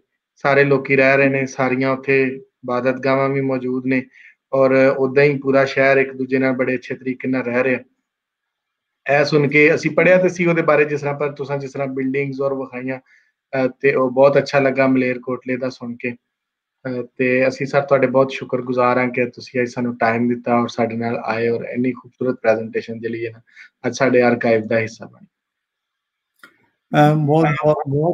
ਬਹੁਤ ਬਹੁਤ ਸ਼ੁਕਰੀਆ ਤੋਹੀਦ ਸਾਹਿਬ, ਤੁਸੀਂ ਮੈਨੂੰ ਮੌਕਾ ਦਿੱਤਾ ਮੈਂ ਤਾਂ ਕਿ ਆਪਣੇ ਸ਼ਹਿਰ ਮਲੇਰਕੋਟਲੇ ਦੀ ਕਹਾਣੀ ਤੁਹਾਡੇ ਨਾਲ ਸਾਰਿਆਂ ਨਾਲ ਸਾਂਝੀ ਕਰ ਸਕਾਂ। ਤੁਸੀਂ ਵਾਕਈ ਗੱਲ ਸਹੀ ਕਹੀ ਹੈ ਕਿ ਜੇ ਅੱਜ ਵੀ ਸਨ 47 ਤੋਂ ਪਹਿਲਾਂ ਦੇ ਪੰਜਾਬ ਦੀ ਤਸਵੀਰ ਕਿਸੇ ਨੇ ਦੇਖਣੀ ਹੋਵੇ ਚੜ੍ਹਦੇ ਪੰਜਾਬ ਦੇ ਵਿੱਚ, ਤਾਂ ਉਹ ਮਲੇਰਕੋਟਲਾ ਤੁਸੀਂ ਅੱਜ ਵੀ ਮਲੇਰਕੋਟਲਾ ਜਦ ਤੁਸੀਂ ਜਾਂਦੇ ਹੋ ਤੇ ਤੁਹਾਨੂੰ 1947 ਤੋਂ ਪਹਿਲਾਂ ਦਾ ਪੰਜਾਬ ਨਜ਼ਰ ਆਉਂਦਾ, ਤੇ ਉਹੀ ਪਿਆਰ ਤੇ ਉਹੀ ਮੁਹੱਬਤ ਨਜ਼ਰ ਆਉਂਦੀ ਆ। ਤੇ ਇਹ ਵੀ ਇੱਕ ਕਾਰਨ ਸੀਗਾ, ਜਿਸ ਤਰ੍ਹਾਂ ਮੈਂ ਪਹਿਲਾਂ ਕਿਹਾ, ਮੇਰਾ ਦਿਲ ਕਰਦਾ ਸੀ ਕਿ ਮੈਂ ਇਹ ਪਿਆਰ ਮੁਹੱਬਤ ਦੀ ਜਿਹੜੀ ਕਹਾਣੀ ਹੈ ਇਹ ਮੈਂ ਚੜ੍ਹਦੇ ਤੇ ਲਹਿੰਦੇ ਪੰਜਾਬ ਦੇ ਸਾਰੇ ਪੰਜਾਬੀ ਭਰਾਵਾਂ ਨਾਲ ਸਾਂਝੀ ਕਰਾਂ, ਤਾਂ ਕਿ ਉਹਨਾਂ ਨੂੰ ਇਸ ਗੱਲ ਦਾ ਪਤਾ ਲੱਗੇ, ਅਹਿਸਾਸ ਹੋਵੇ ਕਿ ਅੱਜ ਵੀ ਅਸੀਂ ਇਸ ਸ਼ਹਿਰ ਦੇ ਵਿੱਚ ਸਨ 47 ਤੋਂ ਪਹਿਲਾਂ ਦੇ ਪੰਜਾਬ ਨੂੰ ਜਿਉਂਦਾ ਰੱਖਿਆ। ਮਿਹਰਬਾਨੀ ਸਰ, ਬਹੁਤ ਸ਼ੁਕਰੀਆ ਸਰ। ਆਖਰ ਤੇ ਇੱਕ ਗੱਲ, ਅਸੀਂ ਪ੍ਰੋਗਰਾਮ ਖਤਮ ਕਰ ਰਹੇ ਲੇਕਿਨ ਮੇਰੇ ਸਾਹਮਣੇ ਆਈ ਪ੍ਰੋਫੈਸਰ ਕਮਲੇਸ਼ ਮੋਹਨ ਹੋਰਾਂ ਵੱਲੋਂ ਕਿ ਮਲੇਰਕੋਟਲਾ ਦਾ ਸਾਂਝੇ ਕਲਚਰ ਦੀ ਸਭ ਤੋਂ ਵੱਡੀ ਮਿਸਾਲ ਹਿੰਦੂ ਤੇ ਮੁਸਲਮਾਨਾਂ ਦੀ ਸਾਂਝੀ ਈਦ ਮਨਾਉਣਾ। ਤੁਹਾਨੂੰ ਇਸ ਤਰ੍ਹਾਂ ਦੀ ਕੋਈ ਯਾਦ ਹੈ ਤੁਹਾਡੇ ਕੋਲ? ਬੜੀਆਂ ਯਾਦਾਂ ਨੇ ਜੀ, ਬੜੀਆਂ ਯਾਦਾਂ ਨੇ। ਤੁਸੀਂ ਇਹ ਦੇਖੋ ਕਿ ਮਲੇਰਕੋਟਲੇ ਦੇ ਲੋਕਾਂ ਦੇ ਵਿੱਚ ਅੱਜ ਵੀ ਇੰਨਾ ਪਿਆਰ ਹੈ ਤੇ ਕਿ ਲੋਕੀ ਭਰਾਵਾਂ ਵਾਂਗੂ ਰਹਿੰਦੇ ਨੇ ਇੱਕ ਦੂਸਰੇ ਨਾਲ। ਮੈਂ ਤੁਹਾਨੂੰ ਆਪਣੀ ਗੱਲ ਦੱਸ ਦਿੰਦਾ, ਪਰ ਆਪਣੀ ਗੱਲ ਤੋਂ ਪਹਿਲਾਂ ਮੈਂ ਆਪਣੇ ਫਾਦਰ ਸਾਹਿਬ ਦੀ ਗੱਲ ਕਰਨੀ ਚਾਹਾਂਗਾ, ਪਿਆਰ ਦੀ, ਮੁਹੱਬਤ ਦੀ ਸਾਂਝੀ। ਉਹ ਇਹ ਸੀ ਕਿ ਮੇਰੇ ਫਾਦਰ ਸਕੂਲ 'ਚ ਪੜ੍ਹਾਉਂਦੇ ਸਨ। ਮਲੇਰਕੋਟਲਾ ਦੇ ਲਾਗੇ ਹੀ ਪਿੰਡ ਹੈ ਖਾਨਪੁਰ, ਜਿਹਦੀ ਮੈਂ ਗੱਲ ਕੀਤੀ ਹੈ, ਜਿੱਥੋਂ ਦੇ ਉਹ ਬੋਬੀ ਜਿੰਦਲ ਗਵਰਨਰ ਬਣੇ ਨੇ ਲੂਜ਼ੀਆਨਾ ਸਟੇਟ USA ਦੇ। ਤਾਂ ਉੱਥੇ ਜਿਹੜਾ ਖਾਨਪੁਰ ਪਿੰਡ ਹੈ ਉਸ ਦੇ ਵਿੱਚ, ਕਿਉਂਕਿ ਸਾਂਝਾ ਸਾਰਾ ਪਿੰਡ ਆ, ਉੱਥੇ ਸਕੂਲ ਦੇ ਵਿੱਚ ਇੱਕ ਦਫਾ ਕੀ ਹੋਇਆ ਕਿ ਇੱਕ ਸਰਦਾਰ ਸਕੂਲ ਟੀਚਰ ਸੀ, ਉਸ ਨੇ ਇੱਕ ਦੂਸਰੇ ਟੀਚਰ ਨੂੰ, ਜਿਹੜੇ ਮੁਸਲਮਾਨ ਸਨ, ਉਹਨਾਂ ਨੂੰ ਬੜੇ ਭੈੜੇ ਜਿਹੇ ਲਫ਼ਜ਼ ਬੋਲੇ।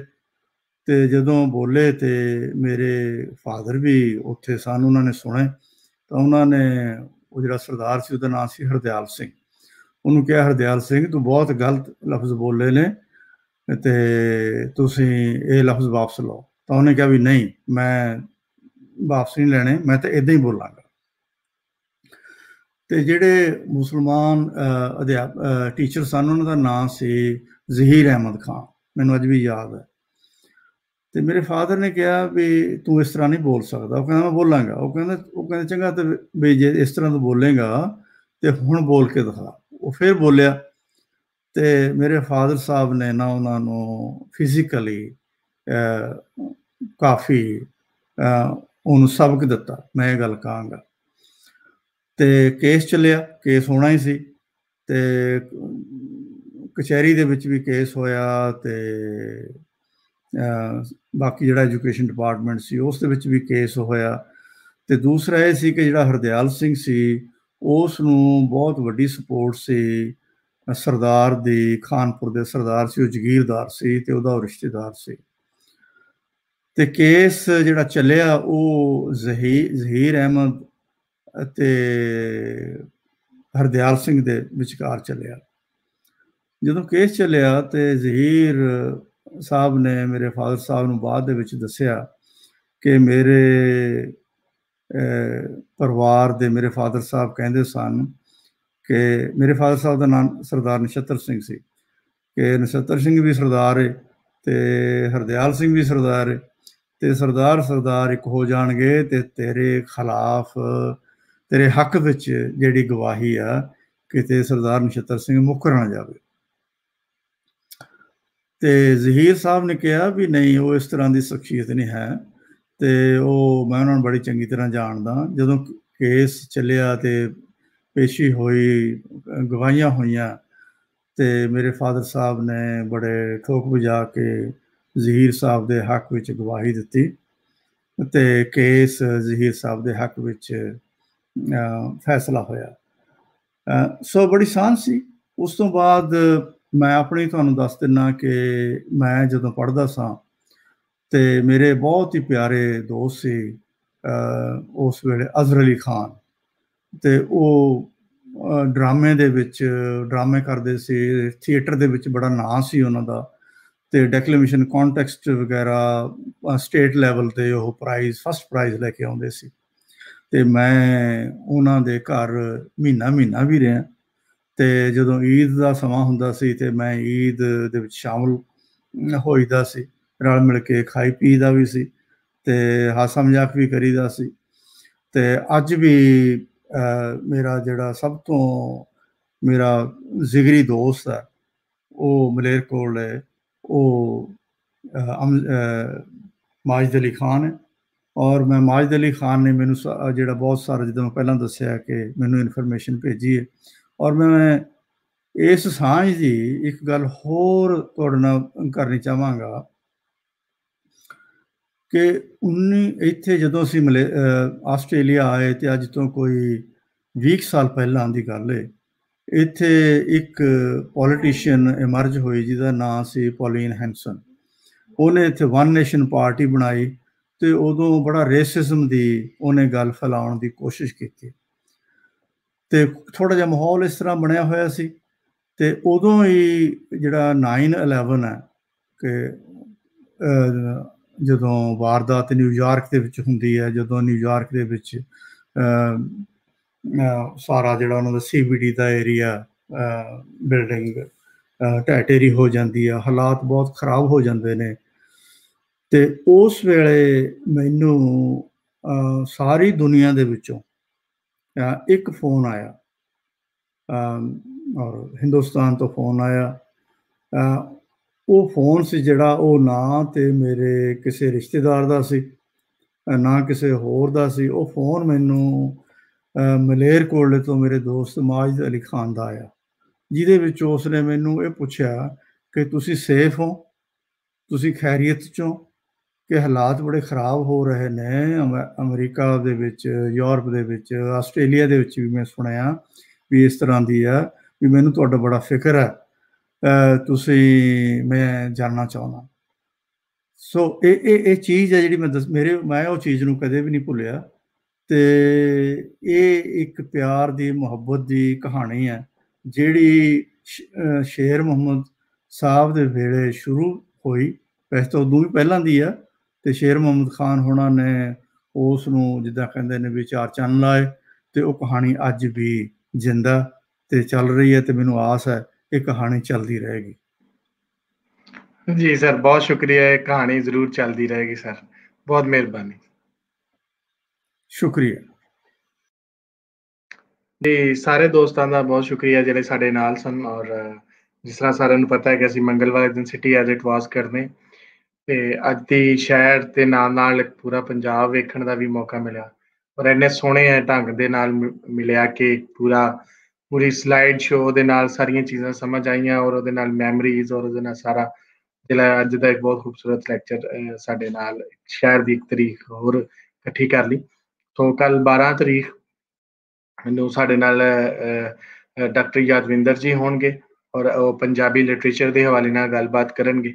ਸੋ ਕੱਲ ਮਿਲਨੇ ਆ ਨਵੇਂ ਇੱਕ ਪ੍ਰੋਗਰਾਮ ਦੇ ਨਾਲ, ਪ੍ਰੋਫੈਸਰ ਯਾਦਵਿੰਦਰ ਹੋਰਾਂ ਦੇ ਨਾਲ।